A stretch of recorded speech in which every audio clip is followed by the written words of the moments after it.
Hello everyone, welcome to Magnet Brains. I'm Vanya Narain, your CUT educator for General Test. और आज का जो topic आप यहाँ पढ़ पा रहे हैं, आज हम स्टार्ट करने वाले हैं एक बहुत ही इंटरेस्टिंग टॉपिक। हम स्टार्ट करने वाले हैं ज्योग्राफी। ज्योग्राफी अपने आप में बहुत इंटरेस्टिंग टॉपिक होता भी है, और आज जो हम स्टार्ट करने वाले हैं वो तो बहुत इंटरेस्टिंग टॉपिक है, क्योंकि आज हम बात करने वाले हैं एक बहुत ही जिसको बोलते हैं ना कंसेप्ट, जिससे आप कह सकते हैं दुनिया की शुरुआत कैसे हुई, या वर्ल्ड की शुरुआत कैसे हुई, या वर्ल्ड छोड़िए पूरे यूनिवर्स की शुरुआत कैसे हुई। आज हम करने वाले हैं वैसा टॉपिक। आज हम बात करने वाले हैं ओरिजिन ऑफ द यूनिवर्स के ऊपर। ओरिजिन ऑफ द यूनिवर्स जो कि कंसेप्ट है हमारा, हम इसको पूरा बहुत जल्दी करने वाले हैं, because of course as you know कि सीयूटी में बहुत ज़्यादा टाइम नहीं है, तो हमारे पास बहुत लंबा टाइम तो नहीं है, लेकिन हम इसको स्टार्ट करेंगे और हम धीरे धीरे जैसे आगे बढ़ेंगे तो हमें एक चीज़ समझ में आएगी कि भाई दुनिया की जो शुरुआत है, उत्पत्ति कैसे हुई, जो हम कहते हैं ना कि संसार का निर्माण कैसे हुआ, आज हम वो करने वाले हैं। मतलब संसार तो उसका एक पार्ट है, आज हम पूरे ब्रह्मांड का निर्माण कैसे हुआ, आज हम उसके ऊपर बात करने वाले हैं। ठीक है, तो जैसे आपको मालूम है कि मैग्नेट ब्रेन्स में आपको कोई सब्सक्रिप्शन फीस नहीं देनी होती, आपको कोई पैकेज परचेज नहीं करना होता, कोई फीस नहीं देनी होती, कुछ नहीं करना होता। All we expect from you people is just that you study hard as much as we work hard to make you study, right. तो इतनी पढ़ाई करनी है कि सीयूटी का एग्जामिनेशन जो है बहुत बढ़िया से अपन क्रैक कर सके। तो अपन आ जाते हैं फटाफट इस कंसेप्ट पे। Just look at this picture. मैं जब छोटी थी ना, तो एक पॉइंट आता है, सब बच्चों की लाइफ में आता होगा, आई एम श्योर जब आप छोटे होंगे आपकी लाइफ में भी रहा होगा, कि जब पूछा जाता है कि भाई बड़े होकर क्या बनोगे, तो कभी ना कभी किसी ना किसी के दिमाग में जरूर आता है कि भाई हम कॉस्मोनॉट या एस्ट्रोनॉट बनेंगे, है ना। तो ये जो एक जो बचपन का जो कहा जाता है ना कि जो सपना होता है, या आप अगर बहुत ज़्यादा उस टाइम पे अगर आप बहुत ज़्यादा अवेयर हैं तो आप कह देते हैं कि मैं कॉस्मोलॉजिस्ट बनूंगा या मैं फिजिसिस्ट बनूंगा, तो बहुत सारी चीज़ होती हैं। या सिंपल भाषा में कह देते थे कि वैज्ञानिक बनेंगे या साइंटिस्ट बनेंगे या अंतरिक्ष में जाएंगे या उड़ान भरेंगे, है ना। तो ये सबका सपना होता है एक तरह से। तो अभी आज भी जब ये पिक्चर आप देखते हैं तो आपके दिमाग में, आपके दिल में कोई पुरानी बचपन की यादें आ जाती है ना, वैसे ही मुझे भी लगता है जब मैं इसको देखती हूँ। तो आज हम इसी के बारे में पढ़ने वाले हैं। बहुत ज़्यादा जिसको बोलते हैं टेक्निकल डिटेल में हम नहीं जाने वाले हैं, बिकॉज ऑलरेडी आप लोग 12th के स्टूडेंट्स हैं, ये सब कुछ आप पढ़ चुके हैं तो आपको पता होगा। आज हम करने वाले हैं कंप्लीट रिविजन, जिसको बोलते हैं we are going to wrap it up in single video. तो आपको थोड़ा सा अपना ध्यान जो है वो केंद्रित रखना होगा, और फटाफट चालू करते हैं। अब इसमें जो कंसेप्ट है, सबसे पहले अगर मैं बात करती हूँ तो big bang theory. Big bang theory की जब बात आती है तो भाई सबसे पहले दिमाग में क्या आ जाता है बिग बैंग थ्योरी सुन के? बिग बैंग थ्योरी सुन के फ्रैंकली अगर मैं बताऊं तो मेरे दिमाग में यूनिवर्स तो बाद में आता है, सबसे पहले मेरे दिमाग में आ जाते हैं mister Sheldon Cooper. Mister Sheldon Cooper, of course अगर आप देखते हैं द बिग बैंग थ्योरी तो आपको मालूम होगा कि मैं क्या बात कर रही हूँ। मैं उसमें बात कर रही हूँ शेल्डन की, पेनी की, और कौन, एक इंडियन एक्टर भी है उसमें। कौन से हैं वो आपको पता होगा, नहीं पता है तो आपको मालूम है what you need to do, right, आपको मुझे बताना होता है ऑफ कोर्स। चलिए खैर, अभी बिग बैंग थ्योरी की बात नहीं हो रही है। और बिग बैंग थ्योरी में वो जो शेल्डन कूपर है, जो कि साइंटिस्ट है, फिजिसिस्ट है, एस्ट्रोफिजिसिस्ट है आई गेस, वो कितना ऑब्सेस्ड है साइंस के साथ और कॉस्मोस के साथ और वर्ल्ड के साथ और यूनिवर्स के साथ, and he is an ardent follower of home. वो फॉलोअर है आपके स्टीफन हॉकिंग का, राइट। स्टीफन हॉकिंग जो कि एक बहुत फेमस फिजिसिस्ट थे, बहुत फेमस कॉस्मेटोलॉजिस्ट थे, उनके ऊपर अगर बात होती है तो हमारे दिमाग में सबसे पहले आता है, हमें ऐसा लगता है कि उन्होंने इतना ज़्यादा हमारे दिमाग में शेल्डन कूपर भाई साहब ने बात भर दी है कि ऐसा लगता है big bang theory and Stephen Hawking दोनों एक ही साथ आते हैं। बट कहानी में थोड़ा सा ट्विस्ट है मित्रों। कहानी में ट्विस्ट ये है कि अगर हम बात करते हैं बिग बैंग थ्योरी की, तो बेसिकली इसका मतलब क्या होता है कि पूरा जो यूनिवर्स है उसकी जो शुरुआत है वो देखा जाए तो एक सिंगल पॉइंट से हुई है। ठीक है, मात्र एक सिंगल पॉइंट से पूरी यूनिवर्स की शुरुआत हुई है, और फिर वो एक्सपैंड होते चला गया और एक्सपैंड होते चला गया, खिंचता चला गया, स्ट्रेच होता चला गया और एक्सपैंड होते चला गया, और फाइनली उस स्टेट में आ गया जिस स्टेट में आज उसको हम जानते हैं, जिसको हम बोलते हैं कि ब्रह्मांड अनंत है। ठीक है, मतलब इसमें हमें मालूम है कि भाई इतना ऑब्जर्वेंट यूनिवर्स है, और इसके बाद भी और यूनिवर्स है जिसको अभी खोजना बाकी है। तो जितना हम जानते हैं, अभी हम बात कर रहे हैं स्ट्रेचिंग की या भी हम बात कर रहे हैं यूनिवर्स की, जो वो एक्सपैंड होता जा रहा है और एवर एक्सपैंडिंग मोड में है, ठीक है, तो बात उसकी हो रही है। अब ये सबसे पहले देखा जाए तो ये थ्योरी जो है लेमेतेयर लाए थे, और लेमेतेयर ने ये थ्योरी लाई थी 1927 में, ठीक है, लेकिन उस टाइम में इन्होंने इसको एग्जैक्टली बिग बैंग थ्योरी नहीं कहा था, इन्होंने इसको कुछ और नाम दिया था। तो इस वजह से इतना ज़्यादा लेमेतेयर का नाम, जो कि बहुत टेक्निकली अगर आपको पता है तो आपको मालूम होगा, पढ़ा है आपने तो आपको मालूम होगा, लेकिन बहुत सारे लोगों को नहीं पता होता कि ये जी लेमेतेयर की लाई हुई थ्योरी थी, जो कि 1927 में आई थी। लेकिन अगर मैं बात करती हूँ ज़्यादा, अगर इसकी बात करते हैं तो उनने एविडेंस जो है वो हबल ने दिया, एडविन हबल ने। अब आपको मालूम है हबल के नाम पे एक टेलीस्कोप का नाम पड़ा हुआ है, राइट, आपने हबल टेलीस्कोप जरूर सुना होगा। तो जी, तो वो व्यक्ति जिनके ऊपर उस हबल टेलीस्कोप का नाम पड़ा हुआ है, बात उनकी हो रही है कि उन्होंने 1920 में ये थ्योरी उन्होंने दी कि भाई यूनिवर्स जो है वो कॉन्स्टेंटली एक्सपैंड हो रहा है, ठीक है, वो यूनिवर्स जो है वो कॉन्स्टेंटली एक्सपैंड होता जा रहा है, और वो जो है उसका कोई एंड नहीं है, जिसको हम बोलते हैं ना ओर छोर नहीं है, ये थ्योरी उन्होंने दी। अब बिग बैंग थ्योरी की अगर मैं आर्ग्यूमेंट की बात करती हूँ तो origin of the universe is big bang theory. इसको एक्सपैंडिंग यूनिवर्स हाइपोथीसिस भी कहा जाता है। अगर आप इसको सिंपल सी भाषा में समझेंगे तो इसको कहा जाता है एक्सपैंडिंग यूनिवर्स हाइपोथीसिस, के मतलब जो एवर इवॉल्विंग या एवर एक्सपेंशन के मोड में है, ठीक है। नाम इसमें इंपॉर्टेंट कौन से आ जाते हैं, एक तो जी लेमेतेयर का और एक आ जाता है एडविन हबल का, जिन्होंने प्रोवाइड की एविडेंसेस इस बात के कि एक्सपैंड हो रहा है, ठीक है। दूसरी बात, ये जैसे जैसे टाइम पास होता गया, टाइम पास मतलब वैसा वाला टाइम पास नहीं, टाइम निकलता चला गया, जैसे जैसे साल महीने बीतते चले गए, वैसे हमको पता चलता है कि गैलेक्सीज जो है, हमारी गैलेक्सी कौन सी है, मिल्की वे, ऐसे ही लाखों गैलेक्सीज हैं पूरे ब्रह्मांड में, ठीक है। अब ये बात पता चलती है कि ना सिर्फ ब्रह्मांड जो है, जो स्पेस है वो स्ट्रेच होता जा रहा है, एक्सपैंड होता जा रहा है, बल्कि ये जो गैलेक्सीज है ना, इनके बीच के जो डिस्टेंसेस हैं, जो कि लाइट ईयर्स में काउंट होते हैं, 1 आध 2 4 5 10 साल में नहीं होते, लाइट ईयर्स में काउंट होते हैं, ये भी गैलेक्सीज जो है ये मूव होती जा रही हैं एक दूसरे से दूर, ठीक है, दूर मूव होती जा रही हैं और दूर होती चली जा रही हैं, they are moving father apart from each other, ठीक है। और सिमिलरली ये कहा जाता है that distance between the galaxies is also found to be increasing.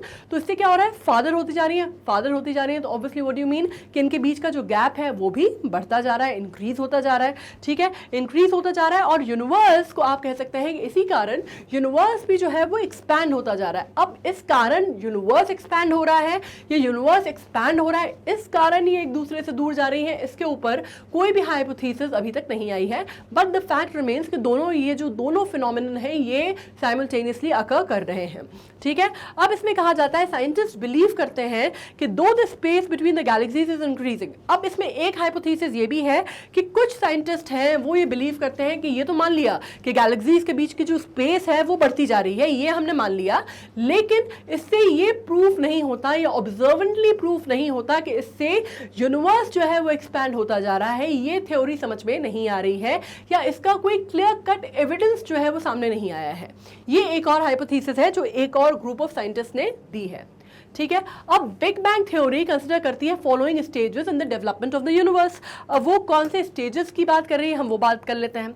In the beginning all matter forming the universe existed in one place in the form of tiny ball या single point, जिसको हम कहते हैं, ठीक है। लेमेतेयर साहब ने उसको बोल दिया कि सिंगल पॉइंट के तौर पे स्टार्ट हुई, ठीक है, या तो आप उसको छोटी सी बॉल के तौर पे समझ लीजिए, वो भी ठीक है। अब सिंगुलर एटम, मतलब आप इसको मान लीजिए कि सिंगुलर एटम, और यही थ्योरी उन्होंने सिंगुलर एटम की उन्होंने दी थी, ठीक है। सिंगुलर एटम के तौर पे ये स्टार्ट होता है और अनइमेजिनेबली स्मॉल वॉल्यूम रहता है इसका, मतलब इसका वॉल्यूम, मास, सब कुछ बहुत छोटा रहता है, सिंगल एटम रहता है, और इनफाइनाइट टेम्परेचर या इनफाइनाइट डेंसिटी उसकी रहती है, और वहां से वो एक्सपैंड होना या स्ट्रेच होना चालू होता है। ये उसकी हाइपोथेसिस है, ठीक है। इसके अलावा जब हम बात करते हैं at the big bang the tiny ball exploded violently, कहा जाता है कि जो टाइनी बॉल है, जो छोटी सी बॉल है जिसपे बहुत हाई इंटेंसिटी, डेंसिटी और हाई टेम्परेचर रहता है, वो एक्सप्लोजन होता है एक, और एक्सप्लोजन जो होता है, ये जो बड़ा सा एक्सप्लोजन होता है, उसकी वजह से ये ह्यूज एक्सपेंशन टेक प्लेस करता है एट द फर्स्ट प्लेस, ठीक है। It is now generally accepted that the event of the big bang took 13.7 billion years before the present state. मतलब ये कहा कहा जाता है, कब की बात कर रहे हैं हम, जो टाइनी बॉल वाली या सिंगुलर एटम वाली थ्योरी की बात कर रहे हैं, ये हम बात कर रहे हैं 13.7 बिलियन ईयर्स अगो, लाइक अप्रोक्सीमेटली 13.7, लाइक 14 ही मान लीजिए, इतने साल, इतने बिलियन ईयर्स अगो पहले की बात कर रहे हैं हम, ठीक है। और उसके बाद अगर हम बात करते हैं एक्सपेंशन कंटिन्यूज, और ये कहा जाता है कि ये जो एक्सपेंशन है ये तब से जो शुरू हुआ उस एक्सप्लोजन के बाद से, वो आज तक भी, लाइक आप मान सकते हैं कि 13 बिलियन ईयर्स के बाद भी वो फॉर एवर एक्सपेंशन मोड में है, वो एक्सपेंशन जो है अभी रुका नहीं है, ठीक है। ये थ्योरी कही जाती है as it grew some energy was converted into matter, और जैसे जैसे वो ग्रू होता गया, जैसे जैसे वो बड़ा होता गया, ये जो एनर्जी थी, कुछ एनर्जी जो थी उसमें से वो मैटर में कन्वर्ट हुई, ठीक है। There was a particularly rapid expansion within fraction of seconds after the bang, और कहा जाता है कि जो एक्सप्लोजन हुआ, ये जो बैंग हुआ, राइट, इसके बाद ये जिसका जो फोर्स था इस बैंग का, ये इतना ज्यादा था कि उसके बाद जो एक्सपेंशन हुआ वो बहुत हायर स्पीड पे हुआ, या बहुत ही प्रोपेल्ड स्पीड पे हुआ। ये कंज्यूम किया जाती है, कंज्यूम नहीं सॉरी, अज्यूम किया जाता है, ठीक है, ये अज्यूम किया जाता है, मान के चला जाता है। और एक्सपेंशन को फिर धीरे धीरे धीरे धीरे जब वो इमीडिएटली जब बैंग हुआ, उसके बाद वो बहुत एक्सपोनेंशियल रेट पे बढ़ा, और उसके बाद वो धीरे धीरे स्लो डाउन हो गया, ठीक है। और उसके बाद आप कह सकते हैं कि वो एक्सपेंशन स्लो डाउन, ठीक है। Within first 3 minutes from the big bang even the first atom began to form, और कहा जाता है कि मात्र 3 मिनट के अंदर अंदर, कहा जाता है, बिग बैंग होने के बाद पहला एटम जो है वो अपने फॉर्मेशन में आ गया था। ये थ्योरी है, हाइपोथेसिस है, you know everything when we talk in science, या हम साइंस में जब बात करते हैं तो ऑलमोस्ट एवरीथिंग कम्स इनटू एक अजम्पशन पे बेस्ड होती है, हम अज्यूम करके चलते हैं, क्योंकि उस टाइम पे देखने वाला तो कोई भी नहीं था, right. Science is just a best judgement और बेस्ट अजम्पशन का काम है, ठीक है। आप अज्यूम करते हैं from all the factors that you have at hand, आप उसको लॉजिकली प्लेस करते हैं और आप अजम्पशन पे बेस करते हैं, राइट। अब उसमें माना जाता है कि उसके बाद 3 लाख साल के पीरियड के अंदर, बिग बैंग के बाद, टेम्परेचर जो है वो ड्रॉप किया, क्योंकि बिग बैंग जब हुआ होगा, जाहिर सी बात है, जब घर्षण हुआ होगा तो टेम्परेचर राइज किया होगा, ये तो नॉर्मल सी बात है। आज भी अगर हम कोई सा, अगर आप घर्षण देखते हैं, है ना, रगड़ देखते हैं, या बिग बैंग या बैंग करते हैं कोई चीज़, तो आपको मालूम है उसमें हीट जो है वो प्रोपेल होती है, ठीक है। लेकिन 3 लाख साल का अरसा लगा उसके बाद, आप ये कह सकते हैं टेम्परेचर जो है वो नीचे आया, ड्रॉप हुआ। केल्विन कितना हुआ, 4500 के हुआ, लाइक केल्विन, आपको मालूम है सेल्सियस को जब टेम्परेचर का एक यूनिट है नापने का, केल्विन आया, और उसने एटॉमिक मैटर को राइज दिया, या उसने एटॉमिक मैटर को एक तरह से बढ़ने का मौका दिया, और यूनिवर्स जो है वो एक तरह से ट्रांसपेरेंट हो गया, ठीक है। तो ये जो चीज़ है, ये कितना साल लगा इस पूरे फिनोमेनन को होते होते, कि एक टेम्परेचर नीचे आते आते और एटम को फॉर्मेशन होते होते तकरीबन 3 लाख साल का, ठीक है। अब इसमें हम बात कर लेते हैं कि formation of galaxies and stars कैसे हुए। How beautiful they look, right, how beautiful they look. अगर कभी आपके यहाँ अगर साइंस इंस्टीट्यूट है जहाँ आप रहते हैं, जिस भी शहर में जगह पे आप रहते हैं, अगर वहाँ पे प्लानिटोरियम है या साइंस इंस्टीट्यूट है, तो प्लीज़ गो देयर और कभी इस चीज़ को पूरा देखने की, समझने की कोशिश करना, एंड यू विल बी मिसमराइज्ड। अगर आपको साइंस में इंटरेस्ट है, ज्योग्राफी में इंटरेस्ट है या नहीं है, कॉस्मोलॉजी में इंटरेस्ट ना हो, मैंने आज तक ऐसा कोई बच्चा नहीं देखा, राइट। आप लोग बच्चे नहीं हैं, ऑफ कोर्स आप बहुत बड़े हो गए, बट स्टिल अगर ऐसा हो तो I would really suggest you to go to a planetarium and have a view at this, right. अब बात हो रही है distribution of matter and energy was not even in early universe. अभी माना जाता है कि जो डिस्ट्रीब्यूशन था मैटर का या एनर्जी का, ये एक तरह से इवन नहीं था, ठीक है, फैला हुआ था, डिस्ट्रीब्यूटेड था, इवन नहीं था। और ये जो इनिशियल डेंसिटी डिफरेंसेस था, इसने क्या किया, इसने ग्रेविटेशनल फोर्स में डिफरेंस पैदा किया, ठीक है, और इसने कॉज किया matter to get drawn together. और इसकी वजह से क्या हुआ, ग्रेविटेशनल फोर्स के बीच में जब डिफरेंस आया तो जो मैटर था उसको, कुछ मैटर जहां पे ग्रेविटेशनल फोर्स ज्यादा था वहां पे ज्यादा मैटर कलेक्ट हो गया, जहां पे कम था वहां पे कम हुआ। It is about the distribution of the forces, है ना, वो उस पर डिपेंड करता था। अब उसकी वजह से क्या हुआ, ये बेसिस जो बना, ये इसने एक तरह से आप कह सकते हैं ये एक तरह का प्लेटफॉर्म बना for the formation of the galaxies. Galaxy contain large number of stars, और एक गैलेक्सी में क्या क्या होते हैं, लाखों करोड़ों की सैकड़ों की संख्या में होते हैं स्टार्स, ठीक है। जैसे आपको मालूम है हमारी गैलेक्सी कौन सी है, द मिल्की वे, राइट। ऐसे ही बहुत सारी गैलेक्सीज हैं जो कि पूरे ब्रह्मांड में अटी पड़ी हैं, जिसको बोलते हैं ना, एकदम पूरा ब्रह्मांड जो है वो पटा पड़ा है इन गैलेक्सीज से। अब क्या होता है, ये जो है ये वास्ट डिस्टेंसेज में galaxy spread over vast distances that are measured in thousand of light years. ये तो आपको मालूम है, तो मैं बता ही चुकी हूँ आपको कि जब हम यूनिवर्स की बात करते हैं या हम बात करते हैं स्पेस की, तो डिस्टेंस जो है वो लाइट ईयर्स में काउंट किया जाता है। 2, 4, 5, 10, 15, 100, 200, 400 साल तो कोई मायने नहीं रखता वहाँ पे, ठीक है। अब इसका जो डायमीटर है इंडिविजुअल गैलेक्सीज का, वो डिपेंड करता है कि कितना होगा, मतलब वो ऐसा कोई एक फिक्स्ड नहीं है कि इसका डायमीटर इतना होगा। डायमीटर मतलब अगर आप डायमीटर उसका काउंट कर रहे हैं तो उसके अंदर लाखों करोड़ों की संख्या में जो होंगे वो स्टार्स होंगे, बहुत सारी चीज़ें, बहुत सारा फिनोमेना होता है उसके अंदर, राइट। तो अगर आप बात कर रहे हैं तो उसमें जो डिस्टेंसेस हैं उस गैलेक्सी का वो बहुत अलग अलग होता है। जैसे आप यहाँ पे मान सकते हैं 80,000 से लेके 1.5 लाख लाइट ईयर्स तक का डायमीटर उसका हो सकता है गैलेक्सी का, ठीक है। और galaxy starts to form by accumulation of hydrogen gas in the form of a very large cloud called nebula. Nebula जो होता है इसको गैसेस क्लाउड बोला जाता है, ठीक है। ये कई बार डेफिनेशन जो है ना ये आ जाती है, ये इनफैक्ट एक बार पीएससी में भी आई है, तो सीयूईटी में तो बिल्कुल आ सकती है कि पहली चीज तो ये आई थी कि डिस्टेंस काहे में स्पेस में काउंट किया जाता है, तो आपको मालूम है लाइट ईयर्स में किया जाता है, ठीक है। और दूसरी बात की जाती है what does nebula means, nebula का मतलब क्या होता है, तो उसमें डेफिनेशंस नहीं हुई थी, आपको उस पर क्लिक करना था, आपको टिक करना था, ठीक है। और ये पीएससी में पूछा गया था, तो ये इंपॉर्टेंट क्वेश्चन हो सकता है, राइट। अब गैलेक्सी जो है वो फॉर्म होती है accumulation of hydrogen gas, hydrogen gas से होती है और फॉर्म होती है बहुत लार्ज क्लाउड जैसे फॉर्म में होती है, जिसको नेबुला बोलते हैं। और eventually growing nebula develops localised clumps of gases, और जो ग्रोइंग नेबुला रहता है इसकी वजह से लोकलाइज्ड जो क्लम्प है वो गैसेस का फॉर्म होता है। और एक तरह से आप कह सकते हैं कि clumps continue to grow even denser gases bodies giving rise to formation of stars. और जब ये जो क्लाउड जैसा रहता है इसमें जब क्लम्प होता है गैसेस का और वो जो है वो फॉर्म होता चला जाता है, कंटिन्यू करता जाता है, उसकी ग्रोथ जो है उसकी कंटिन्यूअल प्रोसेस में रहती है, तो एक तरह से आप कह सकते हैं गैसेस बॉडीज को वो क्या करता है, डेंसर गैसेस बॉडीज जो है वो फॉर्म करता है। और आपको कह सकते हैं कि एक तरह से ये प्लेटफॉर्म बनता है किसका, फॉर्मेशन ऑफ स्टार्स का, ये इसको बोलते हैं तारों का, है ना, उसका आप बता सकते हैं कि उसकी वजह से तारों का फॉर्मेशन होता है। और फॉर्मेशन ऑफ स्टार्स कहा जाता है, ये जो हम बात कर रहे हैं ना ये थ्योरीज, ये सुनने में ऐसा लग रहा है कि बिल्कुल आज हुआ कल फॉर्म हो गया परसों स्टार बन गया, ऐसा नहीं होता, ठीक है। ये होने में ये क्लाउड है, फिर इसको आप कह सकते हैं कि सब कुछ होने में, ये फॉर्मूला होने में, ये पूरा फिनोमेनन कंप्लीट होने में, जिसको आप कहते हैं कि डेंसर गैसेस बॉडी को आपको कह सकते हैं आप फॉर्म होने में ये वक्त लगता है बिलियन ऑफ ईयर्स का। तकरीबन आप कह सकते हैं कि एक तारे को फॉर्म होने में 5 से 6 बिलियन ईयर्स लगते हैं।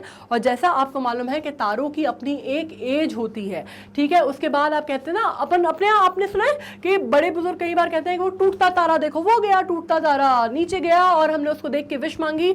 और वो कोई सी मूवी में भी था, कौन सी थी वो, कुछ होता है में था ना कि टूटते तारे को देख के आपने विश किया और वो विश पूरी हो गई, राइट। तो ये जो फंडा होता है कि टूट के तारा गिरता है और तारे की एक एज होती है, बिल्कुल सही है कि तारे की एक एज होती है, उसके बाद तारे को कंसिडर कर लिया जाता है that it is a dead star.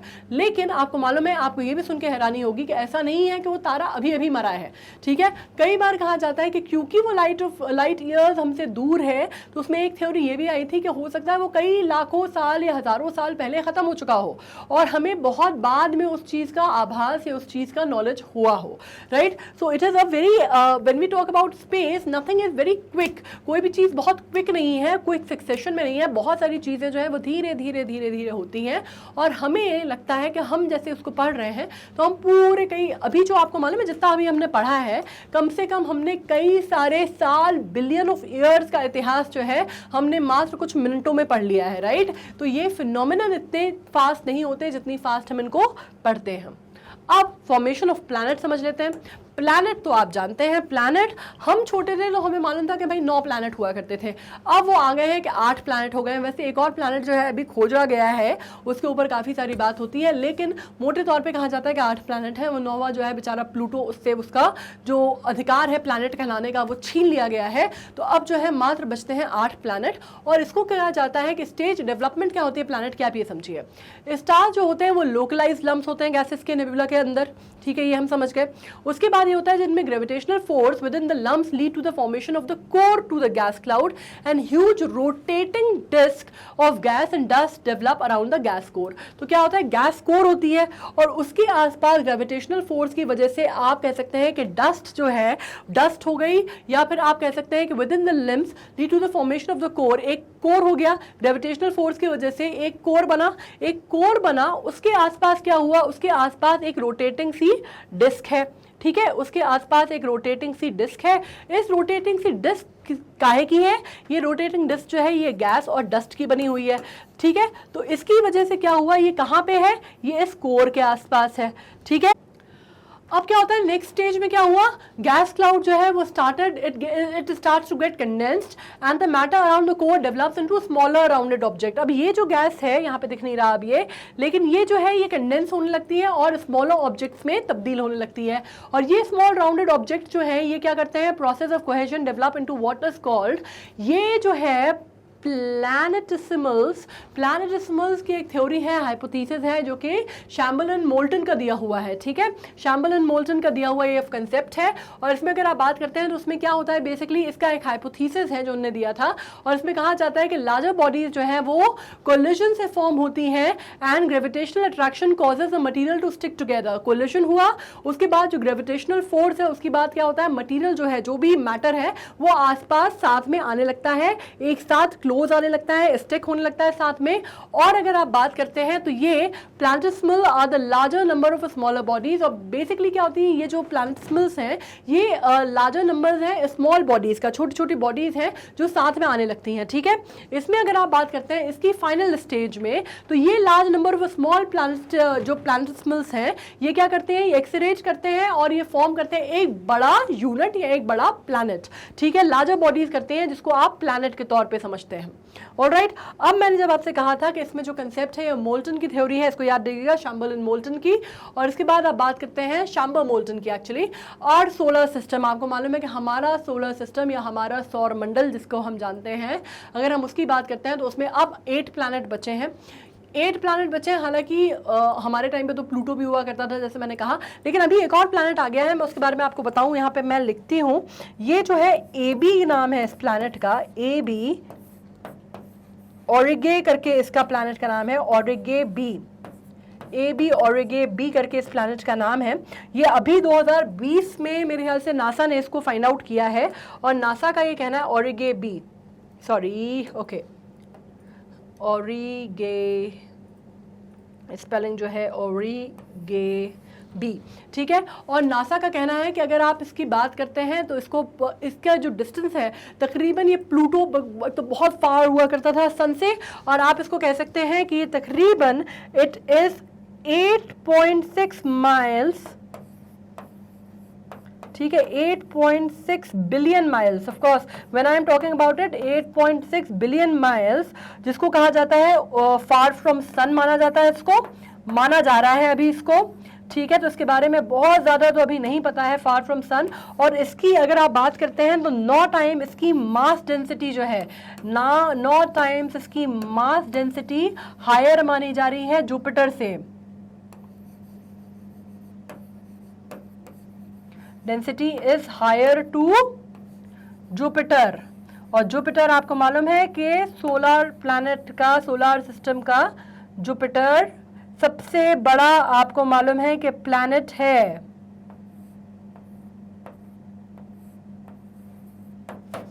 ठीक है, तो ये जो है ना, ये जो पता चला है इसके ऊपर क्वेश्चन आ सकता है क्योंकि ये 2020 में ही हुआ है। अभी इसकी पुष्टि आप तरह से पूरी तरह से इसको प्लैनेट के रूप में देखा तो जा रहा है, लेकिन अभी इसको सिलेबस में या उसमें कोर्स में वगैरह में जिसको कहते हैं वो अभी इंक्लूड नहीं किया गया है। तो आप ये कह सकते हैं कि A B और J B, ठीक है, इसको आप कह सकते हैं कि नया प्लैनेट है जिसकी कितनी दूर है 8.6 मिलियन मतलब बिलियन माइल्स दूर है सन से, जो कि आप कह सकते हैं कि प्लूटो से भी डबल डिस्टेंस हो गया, और 9 गुना इसकी डेंसिटी ज़्यादा है आपके जुपिटर से। ठीक है, मतलब मास डेंसिटी जो है इसकी 9 गुना ज़्यादा है जुपिटर से। तो ये चीज़ क्लियर हो गई, नाम क्लियर कर लो, AB और J, ABAURIGAE और J, या ऑरिगे भी बोल सकते हैं इसको, जैसा बोलना चाहें आप। ठीक है, इसको मिटा दूं मैं अब, ऑलराइट, अब इसमें बात कर लेते हैं कि सोलर सिस्टम जो है हमारा वो 9 प्लैनेट से 8 प्लैनेट से है एक्चुअली। 9 प्लैनेट जैसे अभी हमने इसके ऊपर इतना सारा डिस्कशन किया। नेबुला जो है इसमें which are solar system is suppose to have been formed started its collapse and core formation. कहा जाता है कि जो हमारा नेबुला है जो उसका जो पूरा प्रोसेस है जिसको आप कहते हैं कोलैप्स होने का और फिर कोर फॉर्मेशन का, दो पार्ट में होता है, ठीक है। कोलैप्स एंड कोर फॉर्मेशन जो है ये तकरीबन आप बोल सकते हैं कि तकरीबन 5.6 बिलियन ईयर्स अगो माना जाता है टाइम ड्यूरेशन, ठीक है। मतलब यूनिवर्स की उत्पत्ति आप कब मानते हैं 13 बिलियन ईयर्स, 13.7 बिलियन ईयर्स, और ये आप मान सकते हैं 5.6 बिलियन ईयर्स की ago, and planets were formed around 4.6 billion years ago. ये क्वेश्चंस इतने टेक्निकल नहीं आते हैं, लेकिन मैं आपको बता दे रही हूँ कि आपको टाइम लिमिट का अंदाज़ा हो, है ना, कि तकरीबन आप कितने टाइम लिमिट की बात कर रहे हैं, आप किस स्पैन में बात कर रहे हैं, ठीक है। अपने सोलर सिस्टम की अगर आप बात करते हैं तो उसमें स्टार कौन सा है हमारा, आपको मालूम है, the star of the show वाला स्टार भी, और वैसे भी स्टार कौन है, सन है, ठीक है। जितने प्लैनेट्स हैं वो सन के गिर्द घूमते हैं, रिवॉल्व करते हैं। मतलब ये तो बिल्कुल स्टैंडर्ड कौन सी एकदम 3rd 4th 5th standard science है, ये तो हमें पता है, ठीक है। इसमें से 8 प्लैनेट जो हैं उनमें आप बात मान सकते हैं कितने हैं, टोटल 8 प्लैनेट हैं, उनके टोटल कितने 63 मून्स हैं, मिलियन ऑफ स्मॉलर बॉडीज हैं जिसमें आप एस्ट्रॉइड बोलते हैं, कॉमेट बोलते हैं, इसमें huge quantity of dust grain and gases होता है। तो ये सब कंसेप्ट आपको क्लियर हो गए। नंबर कई बार इंपॉर्टेंट हो सकता है कि टोटल नंबर ऑफ मून्स कितने हैं हमारे प्लैनेट में, तो टोटल नंबर ऑफ मून्स हमारे सोलर सिस्टम में है 63। ऑलराइट, अब इसमें बात कर लेते हैं कि out of the 8 planet Mercury, Venus, Earth and Mars are called the inner planet. क्यों कहा जाता है इनको इनर प्लैनेट, क्योंकि ये इनर सर्कल में पड़ते हैं सन के, ठीक है, between the sun and the belt of asteroids, ठीक है। बेल्ट जो है इनका माना जाता है belt of asteroid, and 4 planet are called outer planet, और बाकी के जो 4 बचते हैं वो आउटर प्लैनेट कहलाते हैं, ठीक है। इसी तरह जो फर्स्ट 4 आर कॉल्ड, इनको टेरेस्ट्रियल भी कहा जाता है, मतलब अर्थ लाइक, मतलब इनकी काफ़ी कुछ, इनका जो एटमॉस्फेयर टेम्परेचर है वो काफ़ी कुछ अर्थ से मिलता जुलता है, उसमें भी मतलब रॉक्स भी हैं, मेटल्स भी हैं, और रिलेटिवली हाई डेंसिटी है, ठीक है। तो इनको टेरेस्ट्रियल कहा जाता है जो कि इनर प्लैनेट्स होते हैं, और आउटर प्लैनेट जो होते हैं उनको जोवियन कहा जाता है या गैस जाइंट प्लैनेट्स कहा जाता है, और जोवियन का मतलब होता है जुपिटर लाइक, ठीक है। तो जोवियन का मतलब होता है जुपिटर से मिलते जुलते और अर्थ से मिलते जुलते कहलाते हैं टेरेस्ट्रियल। तो ये चीज़ हमको क्लियर हो गई।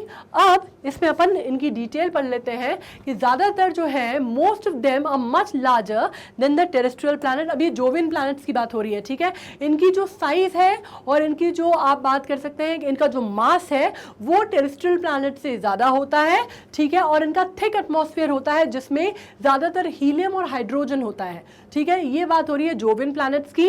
और हम बात कर सकते हैं कि अगर हम कंडीशन बात करते हैं of the other 7 planet of the solar system, इसमें अगर मैं आपको एक बात बताऊं, जब हम छोटे थे, मैं आपको अपना बताती हूँ कि हम कैसे याद करते थे या हमने कैसे याद किया था।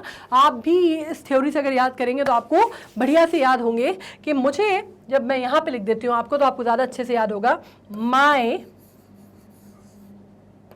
very eager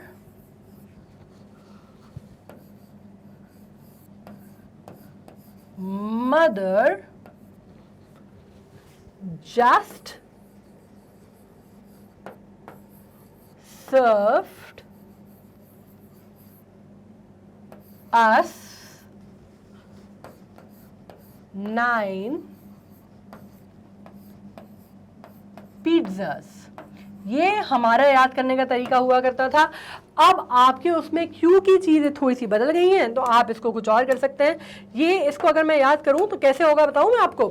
माई किसके लिए हुआ, माई किसके लिए हुआ, सबसे पहले बताइए। माई स्टार्ट हुआ M फॉर मर्क्यूरी, ठीक है, V for Venus, E for of course earth, M for Mars, ठीक है, J for Jupiter, S for Saturn, U for Uranus, N for Neptune, and this was P for pizza.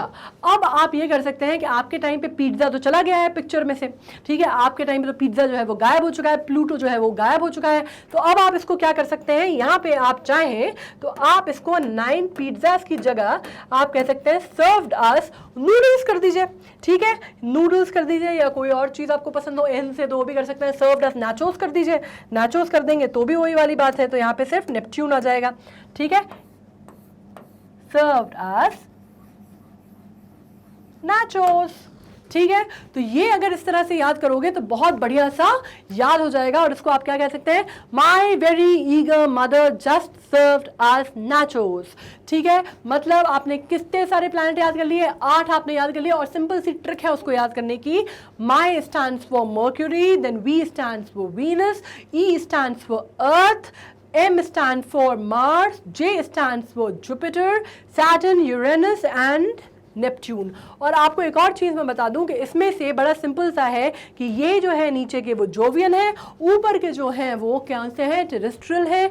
Jovian मतलब जिनमें Jupiter type के गुण हैं, terrestrial मतलब जिसमें अर्थ जैसे गुण हैं, ठीक है। इनर और आउटर दोनों चीज़ें आपको क्लियर हो गई, फाइन। तो ये मैं मिटा देती हूँ, ये आई एम श्योर आपको याद हो गया होगा, बहुत सिंपल सा है। ये हमें आज तक, मतलब मैंने कब पढ़ा होगा ये आप सोचिए, मैंने ये पढ़ा होगा मेरे ख्याल से कौन सी क्लास में पढ़ते हैं अपन सोलर सिस्टम के बारे में, 4th 5th 6th में, मतलब मैक्सिमम, मुझे याद नहीं है, इतने साल हो गए इस बात को, मुझे याद नहीं है, लेकिन ये मैंने जब पढ़ा था तो मुझे आज तक ये बात याद है, आपको भी आई होप याद रहेगी। चलिए अब सबसे पहले कर लेते हैं माई का Mercury. Mercury is closest to the sun, सबसे करीब है सन के, ये हम जानते हैं। टेम्परेचर जो है क्योंकि सन के इतने करीब है तो बहुत जाहिर सी बात है कि टेम्परेचर बहुत हाई होगा, और 427 डिग्री सेल्सियस इसके मान सकते हैं उस साइड का रहता है जो कि सन को फेस करता है, और -2.70 सेल्सियस रहता है उस साइड पे जो कि पीछे की तरफ है ना। मतलब किस तरह से अपन मान लें ये सन है जैसे, तो यहाँ का जो टेम्परेचर है, इतना टेम्परेचर जो है ये आप मान लीजिए जो है सन को फेस कर रहा है, क्योंकि इतनी करीब है तो इसका टेम्परेचर तो 427 डिग्री रहा, ठीक है, बहुत है। अब यहाँ पे जो है ये किसी तरह से सन की जो रोशनी है वो तो पहुंच ही नहीं रही, कुछ भी नहीं हो रहा, राइट। तो यहाँ का जो टेम्परेचर है वो -270 डिग्री सेल्सियस हो जाता है डार्क साइड का, ठीक है, और इसका कोई भी एटमॉस्फेयर मर्क्यूरी में नहीं होता। ऑलराइट, नाउ अब अपन बात कर लेते हैं वीनस की। वीनस को बड़ा खूबसूरत भी कहा जाता है। वीनस जब हम बात करते हैं हमारे यहाँ नॉर्मली, अगर आपको ग्रीक माइथोलॉजी में भी पता है तो Venus is normally considered to a very beautiful thing, और वीनस आप कहते हैं कि आप उसको साइट भी कर सकते हैं, राइट। तो वीनस जो है क्लोजेस्ट नेबर माना जाता है हमारे अर्थ का, सबसे क्लोजेस्ट माना जाता है, और कहा जाता है कि मिलियन ईयर्स अगो है। वैसे तो बहुत ज़्यादा ऐसे क्लोजेस्ट मतलब एकदम अपने घर के एकदम नेक्स्ट डोर नेबर टाइप नहीं है, लेकिन प्लैनेट की दुनिया में काफ़ी करीब है अपने, ठीक है। बहुत हॉट प्लैनेट माना जाता है। इसके साथ भी वही चक्कर है कि भैया इसका जो टेम्परेचर है वो बहुत ज़्यादा है, 480 डिग्री सेल्सियस है इसका टेम्परेचर, ठीक है। और इसका एटमॉस्फेयर जो है 96% कार्बन डाइऑक्साइड इसमें एटमॉस्फेयर है, लेकिन इसका एटमॉस्फेयर के साथ चक्कर ये है कि वो 96% काय से बना हुआ है, कार्बन डाइऑक्साइड से बना हुआ है, और इसमें पॉइजनस गैसेस पाई जाती हैं जो कि सल्फर डाइऑक्साइड और कार्बन मोनोऑक्साइड है। कार्बन मोनोऑक्साइड जिसकी हम बात करते हैं CO उसको बोलते हैं, तो आपको मालूम है कि हेल्थ हैजर्ड कितना बड़ा होता है। और कार्बन मोनोऑक्साइड जब हम अर्थ के रेफरेंस में बात करते हैं, आपको मालूम है कि बहुत ही इंजूरियस गैस मानी जाती है, तो जाहिर सी बात है कि यहाँ पे लाइफ फॉर्म पॉसिबल नहीं है, ठीक है। तो लाइफ फॉर्म यहाँ पे पॉसिबल नहीं है। अर्थ जो है ऑफ कोर्स, मदर अर्थ के बारे में तो हम जितनी बातें बोले उतने कम है। मदर अर्थ के बारे में अभी बहुत डिटेल में हम पढ़ने वाले हैं, तो यहाँ पढ़ने का मतलब नहीं है। ये वो प्लैनेट है जिसपे हम रहते हैं, अपन सब रहते हैं, जीव जंतु लाइफ फॉर्म्स जो है वो पॉसिबल है। एटमॉस्फेयर सबसे सूटेबल है लाइफ फॉर्म्स को सपोर्ट करने के लिए। यहाँ पे टेम्परेचर जो है वो नॉर्मल रहता है कंपेरेटिवली, लाइफ फॉर्म को सपोर्ट करने के लिए बहुत अच्छा प्लैनेट है, सबसे बहुत अच्छा क्या अकेला प्लैनेट है, ठीक है। बाकी दूसरे प्लैनेट्स की तो अभी खोज चल रही है कि भैया कहीं क्या ऐसा संभव है कि वहाँ जाके किसी का रहना पॉसिबल हो सके, ये सब बातें भी हो रही हैं, लेकिन अर्थ पे हम रहते हैं। और प्रॉब्लम ये है, आप सोचिए कितनी आयरॉनिक बात है कि हम इंसान जो है वो दूसरे प्लैनेट पे लाइफ फॉर्म्स ढूंढने में इतने लगे हुए हैं और इतने करोड़ों डॉलर्स जो है खर्च करते हैं to search life forms on the other planet, और हम जिस प्लैनेट पे रहते हैं हम उस पर कचरा करने पे तुले हुए हैं लाइफ फॉर्म्स का। ठीक है, तो ये बहुत आयरॉनिकल बात है। तो ये तो खैर ठीक है, अर्थ हो गया यहाँ पे। मार्स की अगर बात करें तो वो भी काफ़ी क्लोज है अर्थ से, काफ़ी क्लोज मतलब इतना भी क्लोज नहीं है। ठीक है, मतलब ये अगेन जैसे मैं बोल रही हूँ लाइट ईयर्स की बात हो रही है, तो बहुत ज़्यादा ऐसे पड़ोसी टाइप का नहीं है, लेकिन फिर भी जैसे आपको मालूम है ना कि मार्स पे तभी हम ये सोच पाए थे कि मार्स पे हमें मिशन जो है, मिशन मंगल हमने किया था, या मॉम बात करते हैं मार्स ऑर्बिटर मिशन जो हमने किया था, है ना। आपको मालूम है कि भारत ने बहुत झंडे गाड़े थे पूरी दुनिया में जब मार्स ऑर्बिटर मिशन किया था, क्योंकि बहुत ही कॉस्ट इफेक्टिव था, बहुत ही टाइम इफेक्टिव था, और बहुत ही फटाफट जो था वो बना के तैयार कर लिया था इसरो की टीम ने। और मतलब यही करने में नासा को नानी याद आ गई थी, मतलब उनके इतने पैसे खर्च हुए, इतना सब कुछ हुआ, तो इंडिया जो है वो पहली ऐसी कंट्री बन गई थी जो कि मार्स पे गई थी। ठीक है, तो वो आप देख चुके, अगर आपने मिशन मंगल पिक्चर देखी है तो आप ये समझ चुके हैं कि वो इतनी पास नहीं है जितना यहाँ पे लिखा हुआ है। ठीक है, इसको रेड प्लैनेट भी कहा जाता है, ठीक है, लाल प्लैनेट भी कहा जाता है, और 95% कार्बन मोनोऑक्साइड है और रेडिश डस्ट है यहाँ पे। ठीक है, अब it is relatively very cold planet and as of now presence of life has not been conclusively established. अब इसके ऊपर बहुत सारी बातें जो हैं वो चल रही हैं, बहुत सारे इस पे शोध भी चल रहे हैं, नासा भी लगा हुआ है, इसरो भी लगा हुआ है, बहुत सारी जो दुनिया भर के जो बड़ी बड़ी जो स्पेस ऑर्गेनाइजेशंस हैं वो लगी हुई हैं, लेकिन अभी तक कोई कंक्लूसिव एविडेंस नहीं आया है कि क्या लाइफ यहाँ पे पॉसिबल है या नहीं है। फिर जहाँ तक लगता है नहीं है, क्योंकि बहुत ज़्यादा कार्बन मोनोऑक्साइड है और बहुत ज़्यादा क्या है, बहुत ज़्यादा ठंडा भी है ये। ठीक, इसके बाद आ जाता है जुपिटर, जो कि आपको मालूम है लार्जेस्ट प्लैनेट है सोलर सिस्टम का, और rapidly spinning ball of gas बोला जाता है इसको अगर आप बात करेंगे तो। Jovian of course you know के नाम जो है वो जुपिटर से आया है, स्पेशली क्लाउड ऑफ अमोनिया है और कोई सॉलिड सरफेस नहीं है यहाँ पे। और आपको मालूम है 79 मून्स हैं जुपिटर के पास, हमारे पास एक बेचारा अदद मून है ना, और इनके पास 79 मून्स हैं, जिसमें से 26 के तो अभी तक नाम ही नहीं दिए गए हैं। ठीक है, बस मून्स है जिसमें से 26 जो है वो नेमलेस है, अभी तक उनके नाम ही नहीं दिए गए हैं। ठीक है, अब सैटर्न बात कर लें अपन के, कंसिस्ट करता है mainly of hydrogen and helium. इसका एटमॉस्फेयर जो है 90% जो है वो नाइट्रोजन से बना हुआ है, और टेम्परेचर जो है -184 डिग्री सेल्सियस है, मतलब बहुत बहुत बहुत ठंडा है, और कहा जाता है हाइड्रोजन साइनाइड से बना हुआ है और बहुत ही पॉइजनस गैस मानी जाती है। तो ऑफकोर्स यहाँ पे जो आप बात कर सकते हैं कि यहाँ पे रहने का तो सवाल ही नहीं उठता कि लाइफ फॉर्म हो सकती है, क्योंकि इसका एटमॉस्फेयर ही बहुत ज़्यादा गैसियस, ऐसी गैसेस से बना हुआ है जो कि बहुत ज़्यादा इंजूरियस है हेल्थ के लिए और बहुत पॉइजनस है, हाईली पॉइजनस गैसेस हैं। और इनका जो कैरेक्टरिस्टिक है वो क्या है, आपको मालूम है सैटर्न के आसपास उसका रिंग है जो कि बहुत सुंदर रिंग है, लेकिन उस पर एक बहुत अनफॉर्चुनेट सी बात है, ये कहा जा रहा है कि अभी साइंटिस्ट ने ये बात बोली है कि धीरे धीरे सैटर्न जो है अपना रिंग जो है वो लूज करता जा रहा है, और एक टाइम आएगा बहुत जल्दी, मतलब बहुत जल्दी अगेन कुछ सालों बाद, कुछ 100 200 400 साल बाद, जब सैटर्न का रिंग जो है पूरी तरह से ख़त्म हो जाएगा। ठीक है, सराउंड करता है। उसके अलावा हम बात कर लेते हैं अब यूरानस की। यूरानस जो है वो अगेन बहुत कोल्ड प्लैनेट है, क्योंकि जोवियन प्लैनेट है, ये भी बहुत दूर पड़ता है सन से। और इसमें जब हम बात करते हैं, यूरानस जो है ये प्लैनेट है सोलर सिस्टम का 7th इन ऑर्डर है सन के साथ, और यूरानस नेपट्यून जो है वो आउटर मोस्ट प्लैनेट बोले जाते हैं सोलर सिस्टम के, और बहुत ही टिल्टेड रोटेशन एक्सिस है। सबसे इंपॉर्टेंट इसका ये माना जाता है, कुछ क्वेश्चन जो इंपॉर्टेंट होते हैं वो ये होता है कि जैसे आपसे पूछा जाता है कि जुपिटर में कितने मून्स हैं, ये इंपॉर्टेंट क्वेश्चन हो सकता है, या कौन सा वो प्लैनेट है जिसका टिल्टेड एक्सेस है, तो ये इंपॉर्टेंट क्वेश्चन हो सकता है। तो आपको मालूम है यूरानस है जिसका टिल्टेड एक्सेस है, और नेपट्यून को ब्लू प्लैनेट कहा जाता है या कोल्ड प्लैनेट कहा जाता है, and dark in surface is coated by with frozen methane.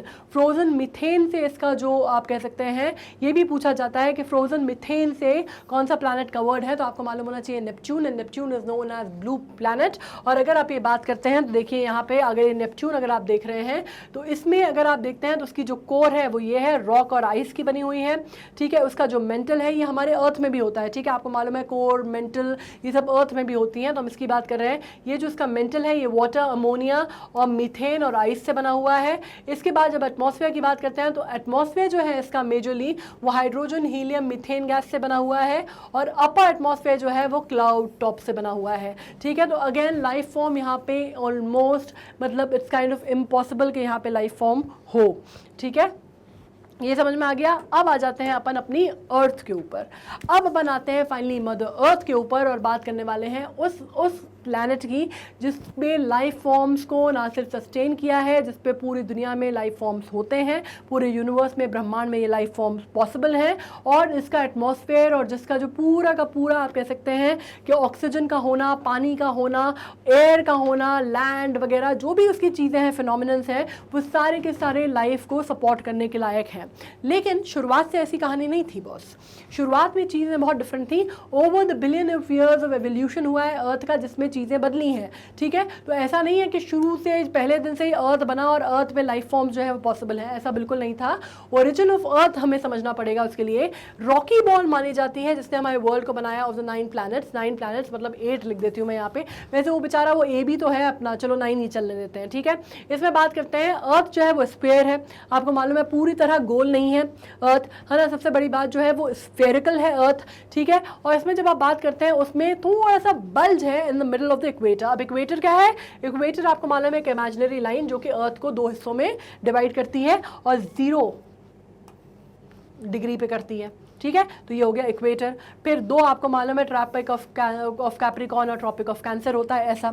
ठीक है, इमेजिनरी लाइंस हैं जो कि ग्लोब में बनती हैं। फिर लैटिट्यूड, लॉन्गिट्यूड, वो सब अलग चीज़ें हैं जो कि आपको टाइम फ्रेम वगैरह जो है उसके लिए इंपॉर्टेंट होती हैं, या डायरेक्शन तय करने के लिए, या टाइम जो है उसको के लिए इंपॉर्टेंट होती हैं।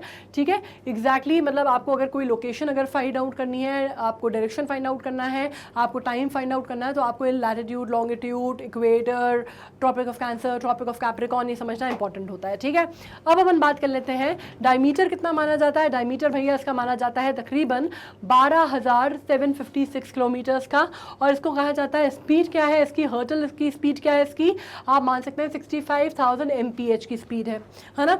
अब इसमें during the orbit around the sun turning its axis once every 24 hours. अब इसमें सबसे बढ़िया बात यह है कि 24 घंटे में अर्थ जो है अपने एक्सिस पे क्या करती है, घूमती है। ठीक है, अराउंड द सन और its axis on every 24 hours, जिसकी वजह से हमारे दिन रात होते हैं। ठीक है, अब इसकी बात आप जब करते हैं और इसको कंप्लीट जाने में कितना टाइम लगता है, कंप्लीट इसको जाने में आपका टाइम लगता है 365 डेज, या उससे थोड़ा सा ज़्यादा लगता है, और 365 डेज से ऊपर लगता है, इसलिए हम लीप ईयर मनाते हैं। ये आपको मालूम है 366 डेज होते हैं जिसमें। ठीक है, अब इसमें बात करते हैं साल के 3, और the earth is the only planet जो सपोर्ट करता है लाइफ को, और इसकी जोन जो है वो कहलाता है बायोस्फीयर। ये हमको मालूम है। ठीक है, ये कंसेप्ट तो बहुत ही सिंपल से कंसेप्ट है, फटाफट करेंगे अपन इसको। अब इसमें जब हम बात करते हैं, अब ये बात मानी जाती है कि अर्थ जो है भाई साहब ये ब्रेक हुआ एक्सप्लोजन से। वो जो एक्सप्लोजन हुआ उससे ब्रेक हुआ कितने साल पहले, 4.5 billion years ago with explosion. ठीक है, और बर्निंग हॉट था उस टाइम पे। जैसे मैंने कहा ना, घर्षण से अगर कोई चीज़ अलग होगी तो जाहिर सी बात है कि उसका टेम्परेचर बहुत हाई होगा, और उस टाइम पे लाइफ फॉर्म पॉसिबल नहीं थे, बिल्कुल जलती हुई बॉल के तौर पे था ये, है ना, बिल्कुल it was like a hot burning mass of gas and dust. ठीक है, ये था। उसके अलावा जब आप बात करते हैं over the long period of time dust and gas gradually condensed to form solid rock. ये जो गैस और डस्ट है ये कंडेंस हो गए, इन्होंने क्या किया, इन्होंने सॉलिडिफाई हुई है और इन्होंने रॉक का फॉर्म ले लिया। ठीक है, तो आगे जाके जब हम रॉक्स पढ़ेंगे तो आपको ये चीज़ क्लियर हो जाएगी, ये चीज़ क्लियर हो ही गई होगी कि किस तरह से रॉक्स फॉर्मेशन होता है। ठीक है, रॉक्स का लिया। उसके अलावा जब कंडेंसेशन हुआ और श्रिंकिंग हुई तो अर्थ की हीट जो है अब so much that the rock melted into gluey liquid. अब उस टाइम पे जब कंडेंसेशन के बाद आप ये कह सकते हैं जब श्रिंकिंग हुई तो उसके बाद क्या हुआ कि अर्थ की हीट इतनी ज़्यादा थी, उसकी जो इंटरनल हीट थी वो इतनी ज़्यादा थी कि वो ग्लूई लिक्विड की तरह फॉर्म हो गई। ठीक है, और million of years of outer surface of the earth and the earth crust cooled and formed hard rocks again just as the melted chocolate of wax solidify upon cooling. और फिर क्या हुआ कि ये श्रिंक हुआ और ग्लूई कुई सी सा कुछ लिक्विड बना, और उसके बाद फिर क्या हुआ, फिर सालों लगे, सेंचुरीज लगी, और उसके बाद मिलियन ऑफ ईयर्स के बाद क्या हुआ, आउटर सरफेस जो था, कई बार क्या होता है आप कोई चीज़ अगर बाहर छोड़ देते हैं तो आपने ये देखा है कि अंदर का जो पार्ट है उसका वो तो लिक्विड रहता है, लेकिन बाहर का पार्ट, ये कैसे समझाऊं यार मैं, ये तुम कभी वो खाई है चोको डिप आइसक्रीम आती है जो वैनिला रहती है अंदर, उसको अपन वो हॉट सॉस में डुबा देते हैं, चॉकलेट सॉस में, और फिर अपन उसको बाहर छोड़ देते हैं, तो बाहर का जो हवा लगती है उसमें, तो बाहर का जो क्रस्ट है उसका वो तो चॉकलेट जो है वो सॉलिडिफाई हो जाती है, लेकिन अंदर से वो वैनिला आइसक्रीम जो रहती है वो गुई रहती है, वो देखा है ना। बिल्कुल उसी तरह क्या हुआ कि मिलियन ऑफ ईयर्स में आउटर सर्फेस जो है अर्थ का वो कूल हो गया और क्रस्ट फॉर्म हो गई उसमें, ठीक है। लेकिन अगर आप बात करते हैं उसके अंदर की जो चॉकलेट है या उसको बात करते हैं वैक्स को, जैसे वनीला आइसक्रीम जो है वो अभी भी किस फॉर्म में है, सॉलिडिफाई हो जाती है या अपॉन कूलिंग जो कूल अंदर के फॉर्म अंदर जो है वो अभी भी लिक्विड फॉर्म में है, ऊपर से वो सॉलिडिफाई हो गई है कूलिंग पे, ठीक है। इसलिए आप कह सकते हैं कि अभी भी जो अर्थ का जो इंटीरियर है वो अभी भी, यहाँ पे वैनिला आइसक्रीम तो ठंडी है लेकिन अर्थ का जो इंटीरियर है वो अभी भी गर्म है, क्योंकि बाहर का तो ठंडा होकर जम गया है, ठीक है। अंदर का जो है अभी भी उतना ही हॉट है, हॉट मोल्टन है, तो अभी भी उतना ही गर्म है उसका टेम्परेचर। इसके बाद जब आप बात करते हैं crust of earth was formed from cooling and hardening of the molten matter and hot gases. तो आप क्या बात करते हैं, जब अर्थ के आप क्रस्ट की बात करते हैं तो वो कैसे हुआ है, वो कूल हुआ है और वो जो गैसेज हैं, वो जो मोल्टन मैटर है वो कूल हो गया है और सॉलिडिफाई हो गया है, इसलिए उसने क्रस्ट फॉर्म कर दिया है, ठीक है। With cooling of the earth the crust hardened and form the land. और फिर जब कूल हुई अर्थ तो उसके बाद क्या हुआ, उसने कंडेंस किए वाटर वेपर्स को, और उसके बाद क्या हुआ, कंडेंस किया उसने वाटर वेपर्स को, तो लिक्विड वाटर फिलिंग हुआ, जो डिप्रेशन फॉर्म हो गया था, जो क्रस्ट जब फॉर्म हुई तो ऐसा तो था नहीं है कि एक यूनिफॉर्म फॉर्म हुई होगी, ऐसा तो होता नहीं है, कहीं पे ज़्यादा हुई होगी, कहीं पे कम हुई होगी, कहीं पे पहाड़ बने होंगे, रॉक्स बनी होंगी, कहीं पे डिप्रेशन आया होगा। तो वो जो पिट वगैरह थी उनको क्या किया, जब वाटर कंडेंस हुआ तो वाटर कंडेंस हुआ तो प्रेसिपिटेशन हुआ, प्रेसिपिटेशन हुआ तो जो पिट्स थे वो पानी से भर गए, तो वाटर बॉडीज बनी। अब इसके लिए अगर समझना है तो वाटर साइकिल से समझते हैं अपन, ठीक है, सिंपल सा। आपको मालूम है कि ये वाटर साइकिल जो है, ठीक है, इसमें किस तरह से होता है आपको मालूम है, सरफेस फ्लो हुआ, प्लांट ने अपटेक किया पानी, नीचे का जो ग्राउंड वाटर है वो पानी अपटेक किया प्लांट्स ने। आपको कंसेप्ट मालूम है ना, इवेपोरेशन, कंडेंसेशन, प्रेसिपिटेशन का जो हम करते थे, ये बेसिकली वही वाली चीज है, दबाव डालना। कंडेंसेशन मतलब अगर आप सिंपल सी भाषा में बोलेंगे तो आप कह सकते हैं किसी भी चीज पे दबाव पड़ना, है ना, तो उसको आप कंडेंसेशन, कंडेंस होना बोलते हैं, ठीक है। तो इसमें आपको इवेपोरेशन मालूम है कि जब भाई पानी जो है वो इवेपोरेट होकर ऊपर गया। ट्रांसपिरेशन कैसे को बोलते हैं, जब ट्रांसपिरेशन प्लांट्स में या लीव से जब पानी जो है वो ट्रांसपायर होता है उसको हम ट्रांसपिरेशन का प्रोसेस बोलते हैं। वो प्लांट्स में होता है, ट्रीज में, प्लांट्स में, लीव से जब पानी जो है वो जिसको बोलते हैं आप इवेपोरेशन ही बोल लीजिए एक तरह से, जिसको आपने जो जब हम फोटोसिंथेसिस पढ़ते थे तब हम आपने समझा होगा, ट्रांसपिरेशन हो गया। सब्लिमेशन क्या होता है, सब्लिमेशन का फंडा होता है जब कोई चीज सीधे सीधे आप कह सकते हैं सॉलिड फॉर्म से गैस में बदल गई, लिक्विड नहीं आया बीच में, तो उसको हमने बोल दिया सब्लिमेशन। ये पहाड़ों पे से आप देख रहे हैं सब्लिमेशन हुआ, स्नो मेल्ट हुई, वो फिर पानी में आई, ठीक है, कंडेंसेशन हुआ, ट्रांसपिरेशन हुआ, फिर फाइनली बारिश हुई, ठीक है। तो ये जो फंडा होता है ये काय का हुआ, वाटर साइकिल का हुआ। तो आपको ये समझ में आ गया कि सीज कैसे फॉर्म हुए। अब इसमें अगर आप बात करते हैं एटमॉस्फेयर की, तो एटमॉस्फेयर को जैसे मैंने बताया आपको कि गैसेस होती हैं जो कि सराउंड करती हैं, ठीक है।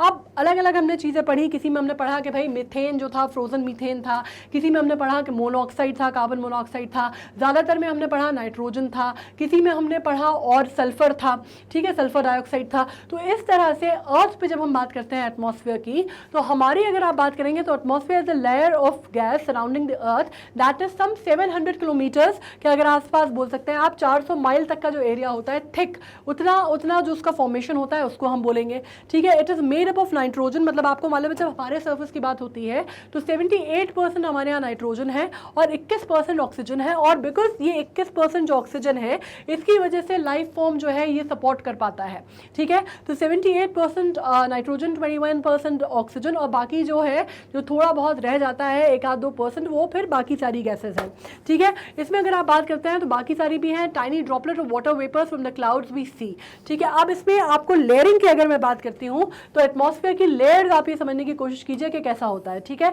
ओजोन लेयर जो होती है आपको मालूम है ट्रोपोस्फेयर के ऊपर होती है। ट्रोपोस्फेयर जो होता है सबसे पास जो लेयर होती है, बिल्कुल अर्थ सर्फेस से लेके जो ऊपर तक की जो लेयर होती है उसको हम ट्रोपोस्फेयर कहते हैं। उसी में आपके जो प्लेन्स वगैरह हैं वो भी उसी लेयर में उड़ते हैं। उसके बाद अगर आप बात करते हैं स्ट्रेटोस्फेयर की, तो जो जेट वगैरह है आपके वो स्ट्रेटोस्फेयर में जाते हैं। फिर आ जाता है मिसोस्फेयर, आ जाता है मिसोस्फेयर के ऊपर होता है थर्मोस्फेयर, थर्मोस्फेयर के ऊपर होता है एग्जॉस्फेयर, ठीक है। तो ये अगर आप बात हैं ये कर्मल लाइन कहते हैं इसको। अगर जो मेसोस्फेयर और थर्मोस्फेयर के बीच की जो लाइन होती है इसको कौन सी लाइन कहते हैं, ये इंपॉर्टेंट क्वेश्चन होता है, इसको आप कर्मल लाइन कहते हैं। और ट्रोपोस्फेयर और स्ट्रेटोस्फेयर के बीच की जो लाइन होती है इसको आप ओजोन लेयर कहते हैं। ओजोन लेयर आपको मालूम है कि आपको यूवी रेस से और बहुत हानिकारक रेस से बचाती है। और ओजोन लेयर में जो छेद हो गया है, जो ओजोन लेयर में जो इसको आप कहते हैं परफोरेशन हो गया है, वो बहुत बड़ा कंसर्न है, बहुत बड़ा कॉज है। उसकी वजह से आप कह सकते हैं ग्रीन हाउस गैसेस की वजह से ओजोन में डिप्लीट हो गई है ओजोन लेयर, जिसके कारण बहुत ज़्यादा जो है एटमॉस्फेयर में और एनवायरनमेंट में हैजर्ड्स आ रहे हैं। वो चीज़ आपने देखी हुई है, ठीक है। तो आपको मालूम है ओजोन लेयर बहुत इंपॉर्टेंट है, बहुत इंपॉर्टेंट लेयर मानी जाती है, कवच माना जाता है अर्थ का। तो ये ट्रोपोस्फेयर और स्ट्रेटोस्फेयर के बीच में है, थर्मोस्फेयर और मेसोस्फेयर के बीच में कॉमन लाइन है, और थर्मोस्फेयर और एग्जॉस्फेयर के बीच में एक्सोबेस है, ठीक है। ये इंपॉर्टेंट क्वेश्चंस हैं, इनको थोड़ा सा ध्यान रखना। आई होप आप पढ़ पा रहे हैं वहाँ पे, वरना मैंने आपको बोल के बता दिया है तो आप समझ गए होंगे। Now let's come to oceans. अगर हम ओशंस की बात करते हैं तो जैसे हमको मालूम है कि हमारा शरीर जो है वो तकरीबन 70% वाटर से बना हुआ है, वैसे ही हमारा अर्थ जो है तकरीबन 70% वाटर से बना हुआ है, जो कि ओशंस हैं, हमारे सीज हैं, ठीक है। अब इसमें अगर आप बात करते हैं इनकी जो एवरेज जो डेप्थ है वो अगर आप बात करेंगे तो तकरीबन 3.5 किलोमीटर्स है, जिसको 2 माइल बोलते हैं, ठीक है। इसमें अगर एक और मैं बात आपको बता दूं कि ओशंस के बारे में हम अभी बहुत डिटेल में आगे पढ़ेंगे, जिसमें हम ज़्यादातर जितने भी हमारे जो 4 ओशंस हैं उनके बारे में हम थोड़ा सा मोटे मोटे तौर पे जानकारी हासिल करेंगे। बहुत डिटेल में तो हम नहीं जाएंगे, लेकिन हाँ मोटे मोटे तौर पे हम जानकारी हासिल करेंगे। तो उसमें मैं अभी आपको सिर्फ एक ओवरऑल स्ट्रक्चर बता रही हूँ, बहुत डिटेल में हम नहीं जा रहे हैं, ठीक है। ये हाइड्रोस्फेयर का हिस्सा है, बायोस्फेयर, हाइड्रोस्फेयर, थर्मोस्फेयर, अलग अलग आपके कह सकते हैं। एक तरह से एटमॉस्फेयर को जो बनाने का जो पार्ट होता है उस पर बात की जा रही है। लिथोस्फेयर आपने नाम सुना होगा, राइट। तो इसमें बात हो रही है, ये वाटरी जोन कहलाता है, ठीक है। इसमें अगर आप फ्रेश वाटर की बात करते हैं, फ्रेश वाटर रिवर लेक्स भी आते हैं, लेकिन वो मात्र कितने % बनाते हैं? जब फ्रेश वाटर की आप बात करते हैं तो मात्र 3% के आसपास आप बोल सकते हैं कि रिवर या फ्रेश वाटर या लेक्स में जो पानी है पूरे अर्थ पे, वो मात्र 2 से 3% माना जाता है। बाकी कहा जाता है कि ग्लेशियर के फॉर्म में जमा हुआ पानी है, ठीक है, जो फ्रेश वाटर है। इसी वजह से कहा जाता है कि स्कार्सिटी ऑफ वाटर, पानी बचाइए, पानी बचाने का अभियान चलता है, वाटर कंजर्वेशन के ऊपर अभियान चलता है। आपको मालूम है कि रेन वाटर हार्वेस्टिंग की बात होती है, उन सब का जो रीज़न है वो क्या है? क्योंकि फ्रेश वाटर की जो मात्रा है हमारे यहाँ वो बहुत कम है compare to the population of 7 billion people and plus, कि उनको वो पूरा पहुँचाने के लिए और बाकी जो जानवर, जीव जंतु हैं, पेड़ पौधे हैं, फ्लोरा फोना है, उसको भी पानी की ज़रूरत है, आवश्यकता है। तो उतना हमारे पास पानी नहीं है, इसलिए आप कह सकते हैं कि 1% आप मोटे तौर पर मान सकते हैं। 3% तो मैं फिर भी ज़्यादा बोल रही हूँ अभी, हालांकि मैंने अभी जो एक रिसेंट वो पढ़ा था उसमें आया था कि 2% से 3% के आसपास है, बाकी जो है वो ग्लेशियर फॉर्म में जमा हुआ पानी है, ठीक है। अब इसमें लैंड की बात करते हैं अपन। लैंड जो है वो क्या ऑक्यूपाई करती है? 29.2% करती है, ठीक है, ऑफ अर्थ सरफेस, जिसमें से लिथोस्फेयर, जिसको मैंने कहा अभी मैंने नाम लिया था हाइड्रोस्फेयर, लिथोस्फेयर। लिथोस्फेयर जो है रॉकी क्रस्ट होता है, ठीक है, ये राइज करता है above sea levels to form 7 continents. इसमें लिथोस्फेयर जो है, हमारे जो कॉन्टिनेंट्स बने हुए हैं, 7 कॉन्टिनेंट्स आपको मालूम है हमारे यहाँ हैं, तो 7 कॉन्टिनेंट्स जो है वो आप एक तरह से कहते हैं are the part of lithosphere, ठीक है। सी जो है, जो वाटर बॉडी जो है वो हाइड्रोस्फेयर का हिस्सा है, ठीक है। Continents and countless smaller islands. Smaller islands क्या होते हैं? जो ओशंस के बीच में बने हुए छोटे छोटे से द्वीप होते हैं, उनको हम बोलते हैं आइलैंड्स, ठीक है, जो चारों तरफ से पानी से घिरे हुए होते हैं। उनको कैटेगराइज आप कर सकते हैं बायोम्स में, ठीक है। और मेजर हैबिटेट जो होते हैं वो कौन से होते हैं? जो बायोस्फीयर में भी आते हैं, फॉरेस्ट हो गए, ग्रासलैंड हो गए और डिजर्ट्स हो गए। अब डेजर्ट्स 2 तरह के होते हैं, इसमें हॉट डेजर्ट्स भी होते हैं, कोल्ड डेजर्ट्स भी होते हैं, एरिड डेजर्ट्स भी होते हैं, ठीक है। तो ये समझ में आ गया आपको, लैंड का हिस्सा हो गया ये। अब इसमें आइस एंड स्नो की बात कर लेते हैं। इसको बोलते हैं क्रायोस्फीयर। क्रायोस्फीयर या फ्रोजन जोन कहा जाता है इसको, ठीक है। क्रायोस्फीयर या फ्रोजन जोन, इसमें आप इंक्लूड करते हैं स्नो, ग्लेशियर जो कि हाई माउंटेन पे है, सी आइस, या आप बात कर सकते हैं आइसबर्ग्स की या ह्यूज आइस कैप्स की, जो कि लैंड मास को कवर करते हैं। जैसे आप ग्रीनलैंड की बात कर लीजिए, या अंटार्कटिक की, या आर्कटिक की, या नॉर्थ पोल, साउथ पोल की बात कर लेते हैं, उसमें आ जाएंगे, ठीक है। पास्ट में अगर आप देखते हैं तो cold eras called ice edges, जो बहुत ठंडे एरास थे, जब बहुत ज़्यादा टेम्परेचर जो था वो कम था, उसको आप क्या बोलते थे? आइस एज बोलते थे। उसमें ज़्यादातर अर्थ का जो सर्फेस था वो बर्फ से ढका हुआ था, ठीक है, इसलिए आप उसको कहते थे आइस एज। और ये आज के टाइम के हिसाब से बहुत, उस टाइम पे भी बहुत हॉट था जब अर्थ, तब भी रहना पॉसिबल नहीं था। जब आइस एज थी तब भी रहना मुमकिन नहीं था, ठीक है। तो जैसे जैसे अर्थ का जो टेम्परेचर है वो टेम्परेट होता चला गया या नॉर्मल लाइफ को सपोर्ट करने लायक होता गया, तब लाइफ फॉर्म उस पर उत्पन्न होना चालू हुए थे। ठीक है, अर्थ साइंस की अगर हम बात करते हैं तो आप कह सकते हैं मेट्रोलॉजी बोला जाता है, जिसको कहा जाता है अर्थ के एटमॉस्फेयर की स्टडी को क्या बोला जाता है, मेट्रोलॉजी बोला जाता है या मेट्रोलॉजी बोला जाता है। ठीक है, और इसको अर्थ साइंस बोला जाता है। अर्थ साइंटिस्ट स्टडी करते हैं क्या, अर्थ के फिजिकल कैरेक्टरिस्टिक्स को स्टडी करते हैं वो, जिसमें आप rain drops to rivers to rocks to rocks to all the formation that you can think, जो भी उसकी जियोलॉजी है, अर्थ की जियोलॉजी तो मतलब अर्थ के नीचे का हिस्सा है ना, वो जियोलॉजिस्ट होते हैं। मेट्रोलॉजिस्ट जो होते हैं वो उसके ऊपर अर्थ में जितने भी फिनोमिनन अकर करते हैं वो जो स्टडी करते हैं उनकी बात होती है। अदर ब्रांचेस जो है वो जियोलॉजी, जैसे मैंने कहा कि अर्थ के नीचे का हिस्सा रॉक्स वगैरह को जो आप स्टडी करते हैं उनको कहा जाता है हाइड्रोलॉजी जो कहा जाता है। ये टर्मोलॉजीज आप याद रखिएगा, ये इंपॉर्टेंट है। मेट्रोलॉजी हो गया, जो हाइड्रोलॉजी हो गया, आपको ओशंस एंड फ्रेश वाटर की बात हो रही है। इकोलॉजी आपको मालूम है, इकोलॉजी के ऊपर बहुत ज़्यादा आजकल एक फोकस है अर्थ के एनवायरनमेंट को लेके, या आप बात करते हैं कि इंसान का या जो जीव जंतु हैं उनका जो एक रिलेशन रहता है अपने एटमॉस्फेयर से या अपने एनवायरनमेंट से जिसमें वो रहते हैं, living things in the environment, उसको इकोलॉजी कहा जाता है। तो ये टर्मोलॉजी आपको पता होनी चाहिए। ठीक है, स्टडी टेक्निक्स जब हम बात करते हैं तो सैटेलाइट इमेजेस, कैसे हम स्टडी करते हैं इनके फिनोमेना को। सैटेलाइट इमेजेस जो है आपको मालूम है कि स्पेस में सैटेलाइट्स भेजी जाती है, राइट, और ये सैटेलाइट इमेजेस आती हैं, ये साइंटिस्ट को टाइम देती हैं, एक उनको बैंडविड्थ देती हैं to monitor everything from ocean currents to mineral hidden below the grounds. आपको ये मालूम होगा कि कहाँ टाइड आएगा। अगर आपको जैसे अभी एक नॉर्मल सी बात है बरसात, है ना, बरसात हम कैसे पता करते हैं कि बरसात कब आने वाली है। आपको मालूम है ना कि मॉनसून कब आने वाला है, मॉनसून का आगमन कब होने वाला है, वेदर कंडीशंस कैसी रहेंगी, कैसा टेम्परेचर रहेगा, ये सब हमें कैसे पता चलता है, सैटेलाइट्स के थ्रू। ठीक है, कैसे पता चलता है और इनको कैसे आप पता करते हैं, टेक्निक जैसे radar and Sonar have transformed the understanding of a planet. तो इनकी वजह से रडार या सोनार की अगर से आप बात करते हैं तो हमारी जो अंडरस्टैंडिंग है प्लैनेट्स की वो ज़्यादा खुल के सामने आई है। जैसे जब सैटेलाइट्स नहीं थी तो आपको उतना ज़्यादा डायमेंशन या उतने ज़्यादा डेप्थ में चीज़ें नहीं पता थी कि कैसी होती हैं, राइट, वो चीज़ें अब आपको समझ में आने लगी। अगर हम बात करते हैं earth scientist also spend time in the field which makes working outdoor, collecting data, sample collect करते हैं वो, चाहे वो नदी नालों से सैंपल कलेक्ट कर रहे हों, क्लाउड की स्टडी कर रहे हों, चाहे वो रॉक्स के सैंपल कलेक्ट कर रहे हों, चाहे वो कोई भी आप चीज़ कह सकते हैं, मतलब आप क्लिफ के, क्रेटर के जो वोल्केनिक इरप्शन होता है, मोल्टन लावा जो है उसकी भी स्टडी की जाती है, उसके भी सैंपल कलेक्ट किए जाते हैं। हर चीज़ क्या किए जाते हैं, या डीप बर्ड आइस जो है जिसको आप कहते हैं कि ओल्ड आइस जिसको कहते हैं, उसके सैंपल कलेक्ट किए जाते हैं, उनके ऊपर स्टडी किया जाता है, राइट। तो ये पूरी ब्रांच है साइंस की जो कि इस पर वर्क करती है।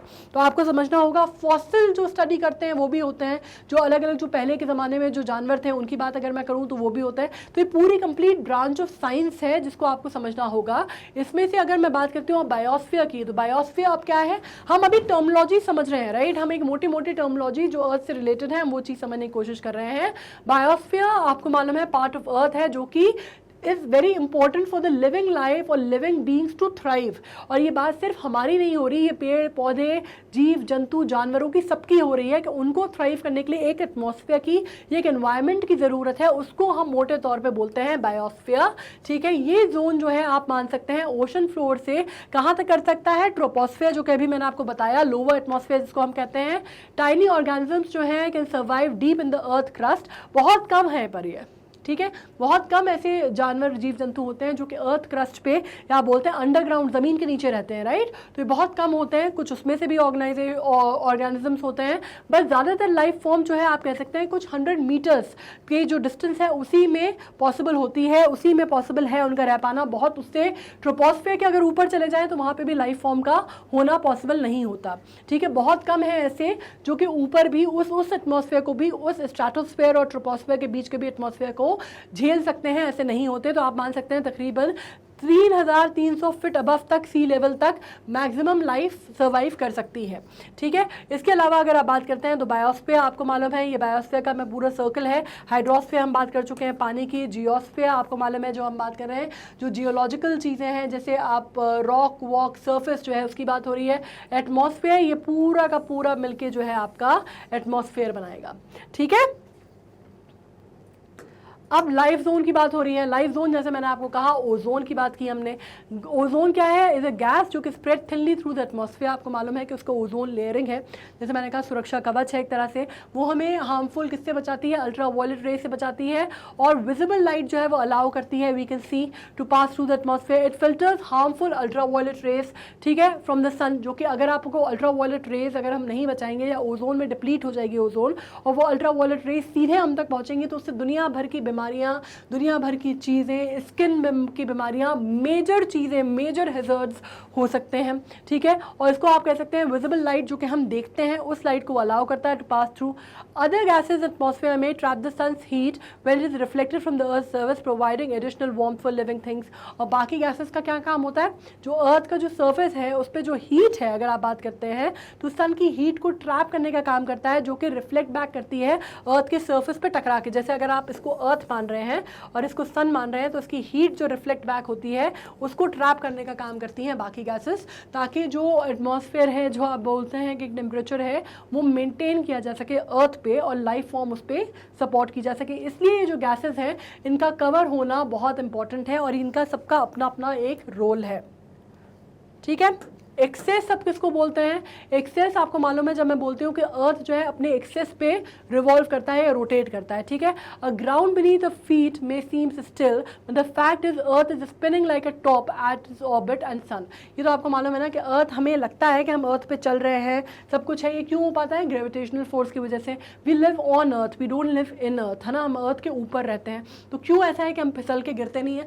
अगर हम यहाँ पे खड़े हैं अभी, अगर हम यहाँ पे खड़े हैं, तो ऐसा क्यों है कि हम यहाँ पे फिसल के गिर नहीं रहे नीचे?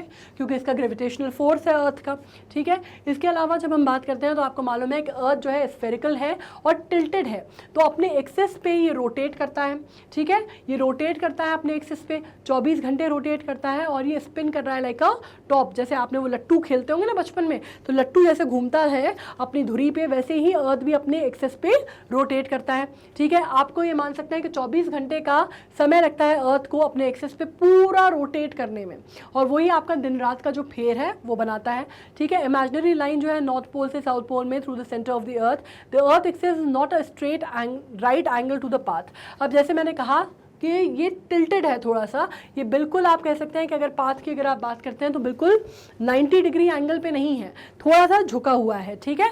इसमें अगर आप बात करते हैं और इसका कितना है टिल्ट एंगल जो माना जाता है, वो अक्यूट एंगल जैसे अपन बोलते हैं 23.5 डिग्री पे है, ठीक है। ये एंगल जो है each region of earth and sun's rays alter through the year producing seasonal changes. और इसके कारण क्या होता है, ये जो है ना, अगर 90 डिग्री पे होता तो चीज़ें बहुत अलग होती, लेकिन क्योंकि ये झुका हुआ है तो उसकी वजह से क्या होता है, जब ये रोटेट करता है अपने झुके हुए पार्ट पे, तो एंगल क्या करता है, each region of earth and the sun's rays alter through the year producing seasonal changes. इसकी वजह से सीजनल चेंजेस आते हैं टेम्परेचर में, ठीक है। और डे लेंथ जो है वो चेंज हो जाती है, कि जो डे की लेंथ है, लंबाई है, वो पूरे जितने सीजन्स आते हैं, आपको मालूम है कि पूरे सीजन्स में वो चेंज होती है, एक जैसी तो नहीं रहती, है ना।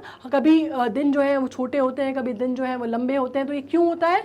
ये इसी धुरी की वजह से होता है या इसी टिल्ट की वजह से होता है, ठीक है। These are most noticeable in the region next to poles. और ये सबसे ज़्यादा, आप इसको सबसे ज़्यादा कहाँ महसूस कर सकते हैं? ये जो दिन छोटे हो रहे हैं, रातें लंबी हो रही हैं, ये सबसे ज़्यादा अगर आप करेंगे तो यहाँ पे जो पोल्स हैं, आप सबसे ज़्यादा इन पोल्स पे कर सकते हैं। कहा जाता है ना, आपने पहले सुना होगा कि या तो दिन रहता है तो दिन ही दिन रहता है, रात रहती है तो रात ही रात रहती है। ये क्यों होता है? क्योंकि जो अर्थ का जो एक्सेस है वो टिल्ट है, और सूरज की जो रोशनी है उस पर किस तरह से पड़ रही है इस पर निर्भर करता है, ठीक है। और आप कह सकते हैं कि सबसे ज़्यादा डिस्टेंट है इक्वेटर से। इक्वेटर कौन सी चीज़ होती है जिसपे सूरज की रोशनी जो है बिल्कुल सीधे पड़ रही है, ठीक है। तो ये वो लाइन होती है, और जैसे जैसे ये टिल्टेड है तो यहाँ पे सूरज की रोशनी जो है वो कम पहुँच रही है, ठीक है। तो इसकी वजह से आपकी दिन और रात की जो दूरी है, या दिन और रात का जो डिवीजन है, वो ब्लर हो जाता है। ऑलराइट, अब डे एंड नाइट, जैसे मैंने आपको कहा, डे एंड नाइट हमने बिल्कुल वैसे ही समझने की कोशिश की। जैसे जैसे अर्थ जो है अपनी एक्सिस पे घूमता है, हाफ डे जो है, आधा दिन जो है वो सनलाइट रहती है, आप एक्सपीरियंस करते हैं, और आधा दिन जो है आप बात कर सकते हैं वो डार्कनेस में रहता है और उसमें रात होती है। तभी जब हम बात करते हैं ना कि दुनिया में, आधी दुनिया में जब दिन होता है रात होती है, तो जैसे हमारे यहाँ अभी दिन है तो अमेरिका में रात होगी, ठीक है। तो ये क्यों होता है? क्योंकि अर्थ जो है वो इस हिसाब से घूम रही है, अब अर्थ जो है वो रोटेट करती है ईस्टवर्ड। हमेशा याद रखिएगा, ये डायरेक्शन पूछा जाता है कि अर्थ काय पे रोटेट करती है, ईस्टवर्ड रोटेट करती है। और sun and stars appears to rise in the east and set in the west. और इसी कारण आप जब ये पूछते हैं ना कि ऐसा क्यों होता है कि सूरज जो है वो ईस्ट से उगता है और अस्त जो है वो वेस्ट में होता है, सूरज कहीं से नहीं उग रहा है, हम गोल गोल इस तरह से घूम रहे हैं और अर्थ क्योंकि ईस्टवर्ड रोटेट हो रही है तो आपको ऐसा लगता है कि सब कुछ जो है वो ईस्ट से उग रहा है और वेस्ट में अस्त हो रहा है। ऐसा कुछ भी नहीं होता, ठीक है। वो इसलिए हमें ऐसा दिखता है, हमें प्रतीत होता है, हमें लगता है, ठीक है। The tilt of the planet means that at one time, अगर आप बात कर रहे हैं किसी भी एक टाइम पे, वन हेमिस्फेयर जिसको बोलते हैं हेमिस्फेयर ऑफ द अर्थ, क्या बोलते हैं, हेमिस्फेयर ये दोनों होते हैं, ठीक है। जो पार्ट होते हैं अर्थ के उनको हम हेमिस्फेयर बोलते हैं, northern hemisphere and southern hemisphere, ठीक है। उस पर अगर आप बात करते हैं वो इक्वेटर से डिवाइड होता है, ये इक्वेटर लाइन है, ये नॉर्दर्न हेमिस्फेयर है, ये सदर्न हेमिस्फेयर है, ठीक है। इसमें आप डिवाइड करते हैं और इसमें आप बात करते हैं lean toward the sun and experience summer, while the other part जो है, जो दूसरा है वो अवे करता है, लीन जो है, एक जो है सन के पास लीन कर रहा है तो वहां पे समर होगी, एक जो है सन से दूर लीन कर रहा है तो वहां पे विंटर होगी, एज सिंपल एज दैट, ठीक है। तो आपको कैसे मालूम है, ये अर्थ की टिल्ट है, जैसे आप ये समझ रहे हैं ये अर्थ की टिल्ट है, ठीक है। और अगर आप ये बात कर रहे हैं सन की रेस की, तो सन की रेस यहाँ सीधे पड़ रही है, ठीक है। यहाँ पे अगर ऊपर जा रही है तो यहाँ पे घूम के जा रही है, अर्थ की टिल्ट जो है वो इस तरह से है, इस तरफ है, तो यहाँ पे जो है पोलर डे है, यहाँ पे जो है पोलर नाइट है, क्योंकि यहाँ पे जो है डिस्टेंस बढ़ गया, राइट। तो ये हमें समझ में आ गया। अब अगर हम बात करते हैं, अब बात करते हैं, फाइनली हमने पूरे फिनोमिनन समझ लिए, अब हम बात करते हैं origin of life on earth, कि लाइफ कैसे स्टार्ट हुई अर्थ के ऊपर, शुरुआत कैसे हुई। सबसे पहले अगर आप थ्योरी बात करते हैं तो उसमें क्या है, एवोल्यूशन ऑफ लाइफ का अगर फंडा बात करते हैं, ये एवोल्यूशन थ्योरी की बात करते हैं तो वो किसने हमको दी, चार्ल्स डार्विन ने, ठीक है। इनकी बहुत फेमस किताब है जिसको बोला जाता है ओरिजिन ऑफ द स्पीशीज, ठीक है। इसकी हाइपोथेसिस की बात हो रही है और उन्होंने कहा कि न्यू स्पीशीज जो है वो मॉडिफिकेशन से आई एग्जिस्टिंग वंस के। तो मतलब ये बेसिकली जो हम अपने धर्म में आज तक पढ़ते हुए आए हैं ना, धार्मिक थ्योरीज में हम पढ़ते हैं एडम एंड ईव और ये आदम हवा और इस तरह से ब्रह्मांड की रचना हुई, और ट्रायो पढ़ते हैं हम, जो किसकी बात करते हैं हम, ब्रह्मा विष्णु महेश, या हम जिस भी धर्म को मानते हैं उनके हिसाब से। साइंस इन सब में नहीं मानता, साइंस इन सब में बिल्कुल विश्वास नहीं करता। साइंस का कहना है कि लाइफ जो है भैया वो कैसे स्टार्ट हुई है, वो मॉडिफिकेशन से हुई है ऑफ द एक्सिस्टिंग वन, और सेल से स्टार्ट हुई है, ठीक है। Raw material of life is life, मतलब रॉ मटेरियल लाइफ का जो है वो लाइफ ही है, ठीक है। वो कहीं से भी अगर आप उसकी गॉड की जो थ्योरी है ना उसको साइंस नहीं मानता ऑफ कोर्स, लेकिन ऐसा नहीं है कि साइंटिस्ट जो है वो सुपर पावर्स में नहीं मानते, ऑफ कोर्स वो मानते हैं। ये भी एक बहुत ही आयरॉनिकल सी बात है कि इसके ऊपर आप you can not reason out with religious people, you know. मैंने एक बड़ी अच्छी डेफिनेशन पढ़ी थी जहाँ पे था that you can not reason out with religious people, because if you can reason out with them they would be no religious people, right. तो खैर अब वो बात हम छोड़ देते हैं, अभी हम ये बात करते हैं। तो लाइफ का जो मैटर है वो लाइफ ही है, और somehow in some way the tree of life had to take root from the non living precursors. अभी बात जो है वो कहाँ से आई है, कहीं ना कहीं जो शुरुआत है वो नॉन लिविंग प्रिकर्सर्स से हुई है। शुरुआत जो है वो नॉन लिविंग एक सिंगल एटम से हुई है, या सिंगल सेल से हुई है, जिसको हम बोलते हैं, सिंगल एटम नहीं सिंगल सेल से हुई है, ठीक है। कहाँ कैसे कैसे लाइफ अपीयर हुई इसकी हम बात करते हैं। तो origin of life is one of the most intriguing things. आज तक भी इसके ऊपर इतने सारे हाइपोथेसिस हैं और कोई भी अगर आप बोलें कि एक कंक्लूसिव एंड रिजल्ट जो है इसका नहीं आ पाया है, ठीक है। To begin with conditions on earth were inhospitable, ये तो हम जानते हैं कि बहुत ज़्यादा इनहॉस्पिटेबल कंडीशंस थी अर्थ की, ऐसी कंडीशंस नहीं थी जिसको हम समझ पाएँ या हम कह पाएँ कि भैया यहाँ पे लाइफ फॉर्म रह सकती है। जैसा मैंने कहा कि जब बहुत गर्म थी तब भी लाइफ नहीं रह सकती थी, जब हॉट एकदम मोल्टन लावा का आप कह सकते हैं कि एकदम बॉल थी, हॉट बॉल थी, तब भी लाइफ फॉर्म पॉसिबल नहीं थे, जब आइस एज थी तब भी लाइफ फॉर्म पॉसिबल नहीं थे, जब तक टेम्परेचर जो है नॉर्मल उस पर नहीं आया तब तक पॉसिबल नहीं हो पाया। अब जब हम बात करते हैं तो कहा जाता है कि अर्थ की जो शुरुआत है लाइफ की वो पानी से हुई, ये बात बोली जाती है, ठीक है। इसमें अगर हम बिलियन ईयर्स अगो पहले की बात करते हैं तो अगर हम बात कर लें इसमें, तो आप बात करते हैं किस किस की, सिंगल सेल से बात करते हैं आप। यहाँ से अगर आप बात करते हैं सन इग्नाइट हुआ, उसके बाद अगर आप बात करते हैं तो उसमें प्रोकैरियोट्स आए, फिर सेल्स विदाउट न्यूक्लियाई आए, फिर फोटोसिंथेसिस हुआ, फिर यूरोकैरियोट्स आए, फिर बैक्टीरिया आया, प्रोटोजोआंस आए, स्पंजेस ऑफ फंजाई को जब हमने पढ़ा था, जब आपको याद होगा तो हमने स्पंजेस ऑफ फंजाई के बारे में पढ़ा था और हमने कहा था सबसे इनिशियल जो लाइफ फॉर्म है वो यहाँ से माना जाता है, ठीक है। इसमें आप बात कर सकते हैं कि फिर सेल्स जो थे वो विद न्यूक्लियाई आए, फिर बैक्टीरिया आया, ये आया फॉर्म, फिर आप कह सकते हैं कि प्रोटोजोआ आया, फिर फंजाई आए, फिर कोरल्स फॉर्म हुए। तो कोरल्स को इसलिए कहा जाता है कि अभी जो बेचारा वो ग्रेट रीफ है जो मरने की कगार पे है ऑस्ट्रेलिया में, और जिसको जिंदा रखने के लिए बहुत मेहनत की जा रही है, वो कहा जा रहा है कि सबसे प्रिमिटिव लाइफ फॉर्म है, तो उसको बचा लो। मतलब it has the history of the evolution of the life on earth, तभी उसके बारे में बहुत ज़्यादा चीज़ें हो रही हैं। और आपको मालूम है ना, ग्रेट रीफ पैसिफिक ओशन में पड़ता है, और उसको बचाने के कितने प्रयास जो है बहुत इंटरनेशनल ऑर्गेनाइजेशंस भी कर रही हैं, आपका ऑस्ट्रेलिया तो कर ही रहा है, ठीक है। कोरल्स आए, उसके बाद कैम्ब्रियन एक्सप्लोजन हुआ, कैम्ब्रियन एक्सप्लोजन, ये सब कुछ अगर आपको पढ़ना है बहुत डिटेल में तो आप IGKO की उस पर जाइएगा। मैंने जो IGKO के लिए पढ़ाया है उसमें जब आप जाएंगे, उसमें एनिमल्स का एक पार्ट है जिसमें कंसेप्ट है प्लांट एंड एनिमल्स, आप उसमें पढ़ेंगे तो उसमें ये सब कुछ एक्सप्लेन किया गया है। Starting of life form on earth जो है बहुत अच्छे से एक्सप्लेन किया गया है। आपको लिंक जो है वो इसी में मिल जाएगी। IGKO को आपको जाना है, IGKO का जब आप खोलेंगे तो GK ओलंपियाड में GK पे आपको जाना है, वहाँ पे आपको लिंक्स मिल जाएंगी अगर आप पढ़ना चाहते हैं बहुत डिटेल में तो। लेकिन जितना हम पढ़ रहे हैं उतना काफ़ी है। कैम्ब्रियन एक्सप्लोजन हुआ, इसमें आपने क्या बात की, इसमें आपने बात की क्रूटेशियंस आए, जेलीफिश आए, मोलस्किस आए, वर्म्स आए, एंथ्रोपॉड्स आए, ठीक है। उसके बाद फिर यहाँ पे आप बात कर सकते हैं कि फिर फिशेस जो है वर्टिब्रेट्स आई, टेट्रापॉड्स, इंसेक्ट्स आए, फिर उसके बाद फिशेस का एवोल्यूशन होना चालू हुआ तो शार्क्स आई, फिर इंसेक्ट फ्लाइज आए, फिर रेप्टाइल डायनासोर्स आए, ठीक है। उसके बाद आप बात करते हैं कि बर्ड्स आई, फिर उसके बाद आप बात करते हैं मैमल्स आए, फिर फ्लावर्स एंड बीज आए, और ये इस तरह से एवोल्यूशन जो है वो होता चला गया। तभी कहते हैं कि पानी में उत्पत्ति होती है लाइफ की, ठीक है। अभी भी आप देखिएगा कभी कि अगर पानी बहुत दिनों का भरा हुआ रखा हुआ है, ठीक है, अगर कहीं पानी रखा हुआ है अपने यहाँ, तो आप देखेंगे कि कुछ दिनों में उसमें छोटी छोटी सी इल्लियाँ पड़ जाती हैं, है ना। और मैं जब छोटी थी तो मैं अक्सर पूछा करती थी कि ये इल्लियाँ यहाँ पे आई कैसे, मतलब इनको जन्म किसने दिया, इनको ये आई कैसे, यहाँ पे पानी में अपने आप कैसे आ गई, कुछ तो हुआ होगा, कुछ तो रहा होगा। तो इसका जवाब मुझे कोई नहीं देता था, पर ये मुझे एक चीज़ समझ में आई कि ये जो थ्योरी थी ना, ये मैंने अपने आप ही इसको कनेक्ट कर लिया डॉट्स को, और मैंने कहा भैया ये जो फंडा है ना कि पानी से लाइफ की शुरुआत हुई है, ये बिल्कुल सही है। तो ये मेरे दिमाग की बात है, मतलब कितने साल आप मान लीजिए 6-7 साल की वानिया के दिमाग की बात है, लेकिन वो कंसेप्ट शायद उतना गलत नहीं था, ठीक है। तो पानी की जो लाइफ की शुरुआत हुई है, गैसेस जो थी प्रिमिटिव एटमॉस्फेयर में वो प्राइमरीली मीथेन हुआ करती थी, एमोनिया हुआ करती थी, कार्बन डाइऑक्साइड हुआ करती थी, और हाइड्रोजन हुआ करती थी। अब ये आपको मालूम है ये लाइफ फॉर्म को सपोर्ट करने के लिए सफिशिएंट नहीं थी, ठीक है। तो लाइफ फॉर्म यहाँ पे नहीं था। उसके बाद जब बात करते हैं ऑक्सीजन नहीं थी ना, ऑक्सीजन जब नहीं थी तो ऑक्सीजन के बिना तो लाइफ फॉर्म पॉसिबल था ही नहीं, तो वो नहीं था। It was thus a reducing atmosphere on primitive earth and no life existed, life उसमें एग्जिस्ट ही नहीं करती थी। फिर बायोलॉजिकल एवोल्यूशन हुआ, कैसे हुआ, सिंपल ऑर्गेनिज्म से कॉम्प्लेक्स ऑर्गेनिजम्स में हुआ, ये हमने भी डिस्कस किया है। अर्थ कूल हुई, वाटर वेपर्स कंडेंस हुए और लिक्विड वाटर फॉर्म हुआ। लिक्विड वाटर फॉर्म हुआ तो फ्री ऑक्सीजन भी जो है वो हमें मिलना स्टार्ट हुई, ठीक है। रेन्स फॉर्म हुई जिन्होंने वाटर बॉडीज़ बनाई अर्थ के ऊपर, जो क्रेटर्स थे, जो डेप्थ थी उसमें वाटर बॉडीज़ बनाई।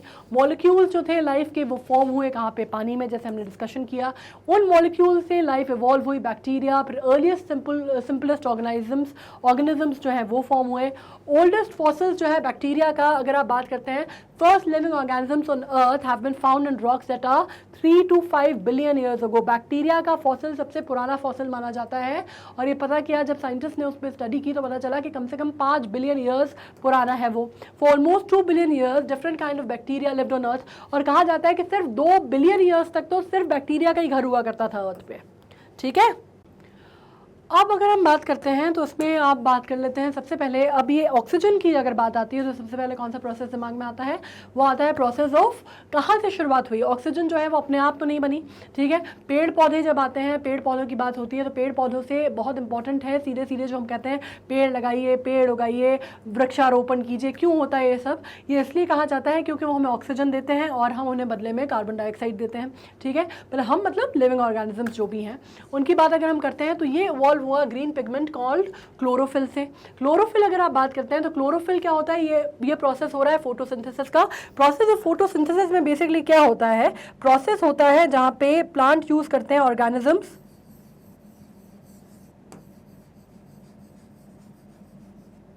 टू कन्वर्ट लाइट एनर्जी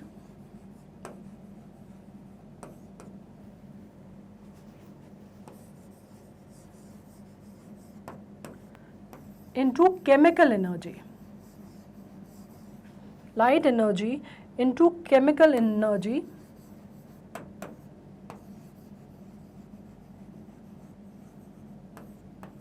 ठीक है। इसमें क्या हुआ, आपका लाइट एनर्जी को कन्वर्ट किया गया केमिकल एनर्जी में, और सेलुलर किसके थ्रू किया गया है ये काम, cellular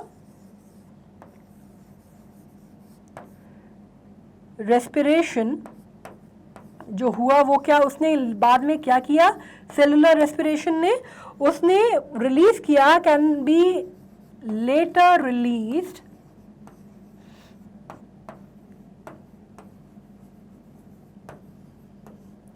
can be later released to fuel the organism's activity. ये इसका डेफिनेशन है।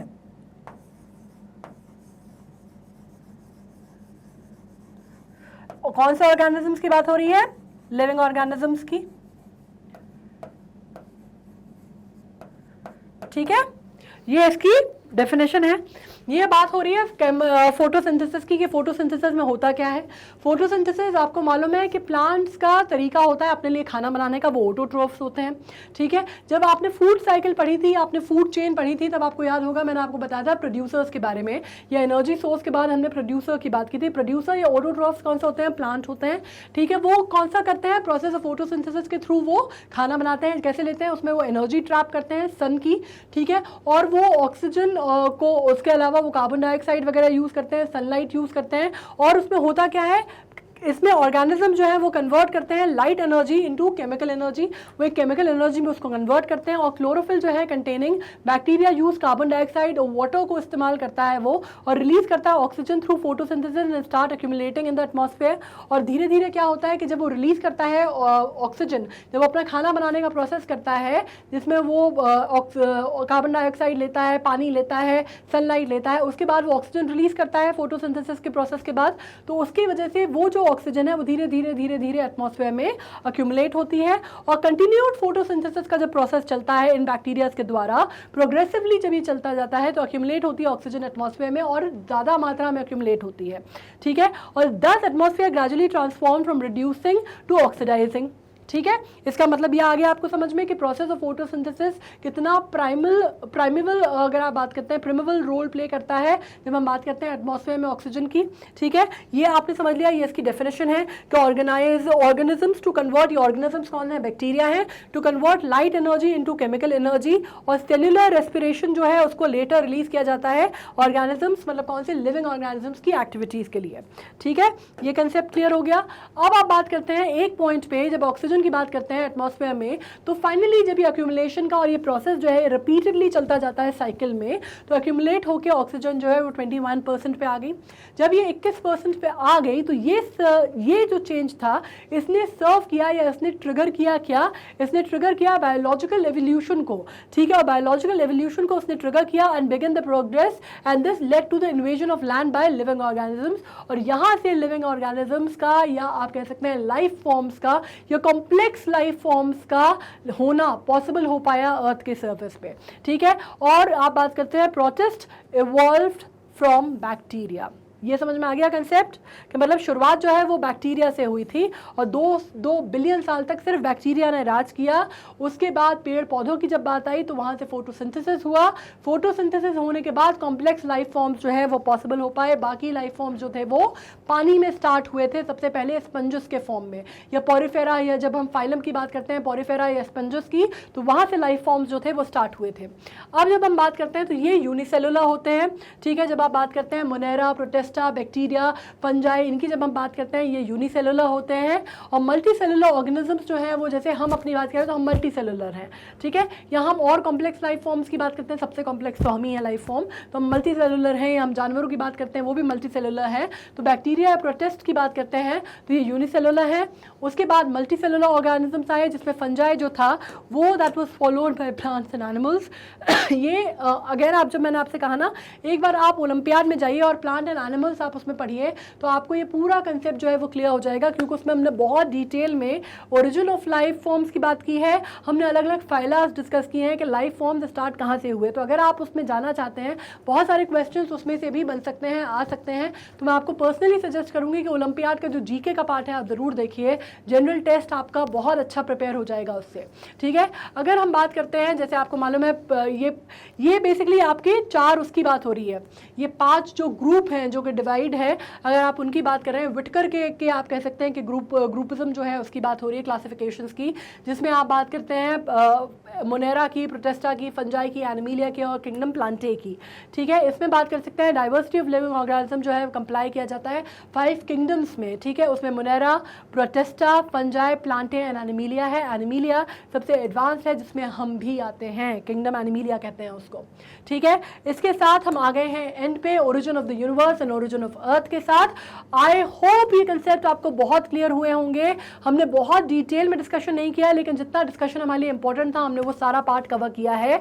मुझे लगता है कि मुझे जितना आपको इसमें समझाना था आपके लिए वो कवर हो गया। बहुत सारे जो क्वेश्चंस हैं वो इसमें से बन सकते हैं। Overall concept I am sure आपको क्लियर हुआ होगा। नहीं हुआ है, अगर कोई चीज़ प्रॉब्लम है तो आपको कमेंट सेक्शन में लिखना है, लेकिन उससे पहले कमेंट सेक्शन में जाओ और लिखो, उससे पहले एक बार फिर से ये वीडियो देखना है। और कैसे देखना है, मैग्नेट ब्रेन्स की वेबसाइट पर जाना है। मैग्नेट ब्रेन्स की वेबसाइट पर जाएंगे तो आपको हमारे जो भी कोर्सेज चलते हैं वहाँ पे, चाहे जैसे मैंने आपसे कहा कि NTSC के चलते हैं या ओलंपियाड के चलते हैं या CUET के चलते हैं, वो मिलेंगे। CUET का आप खोलेंगे तो आपको जैसे यहाँ पे जनरल टेस्ट है, आप इसको ओपन करेंगे तो इस तरह का पेज ओपन होगा जिसमें पूरे सीक्वेंशियल ऑर्डर में जितने भी अभी तक हमारे वीडियोस आए हैं आपको मिलेंगे। इनको स्क्रॉल अप करेंगे तो जितने भी वीडियोस जिस सीक्वेंस में आए हैं आपको वो सारे मिल जाएंगे। ठीक है, ओपन कैसे करोगे, ओपन ऐसे किया आपने, आपको जितना देखना है, जो देखना है आपको यहाँ मिलेगा। मोर वीडियोस देखने की भी ऑप्शन है, नेक्स्ट वीडियो का भी ऑप्शन है, और आपको नेक्स्ट जो सबसे ये समझ में आ गया। YouTube पे अगर अपन बात करेंगे तो बिल्कुल सेम है, हमारे चैनल पे जाना है, प्लेलिस्ट ओपन करनी है, प्लेलिस्ट ओपन करेंगे आपको बिल्कुल इसी तरह जैसे हमारे चैनल पे है, बिल्कुल वैसे ही आपको ब्लो डाउन मिल जाएगा। ठीक है, अब जैसे मैंने बार बार कहा कि IGKO के वीडियोस, प्लीज़ ओलंपियाड GK के वीडियोस देखिए, क्योंकि जो मैंने आपको मॉक कराया था, अगर आप वो वीडियोस देखेंगे तो आपको पता चलेगा कि तकरीबन 75% से ज़्यादा क्वेश्चन उन्हीं में से आए थे जो कि हमने करंट अफेयर्स में ऑलरेडी पढ़ा हुआ है IGKO में। ठीक है, मतलब उसमें करंट अफेयर्स में आपका वीक एंड ब्रीफ दिया हुआ है, स्निपेट्स दिए हुए हैं, प्लीज़ उनको पढ़िए, आपके लिए बहुत आसान हो जाएगा चीज़ों को समझना।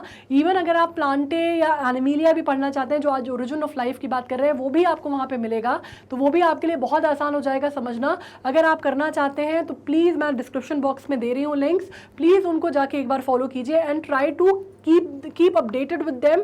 साथ में उनको पढ़ते चलिए, अगर आप उनको पढ़ लेंगे ना, उसमें पॉलिसीज हैं, उसमें शॉर्टी नोट सीरीज हैं, आपके बहुत सारे कंसेप्ट क्लियर हो जाएंगे। ठीक है, सो अब इसमें अगर कोई डाउट हो जो मैंने अभी पढ़ाया आपको, तो आप नीचे कमेंट सेक्शन में लिख सकते हैं, I will always get back to you. जो भी रेगुलर अपडेट्स हैं वो FB पे और इंस्टा हैंडल पे मिल जाएंगे आपको।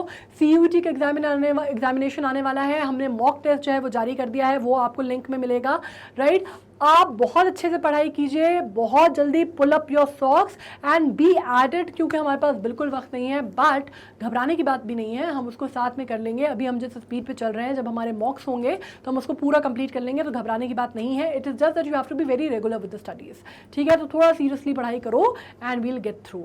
सो on this note I am signing off, you take care of yourself, enjoy the rains, enjoy the time, but study well. Thank you so much.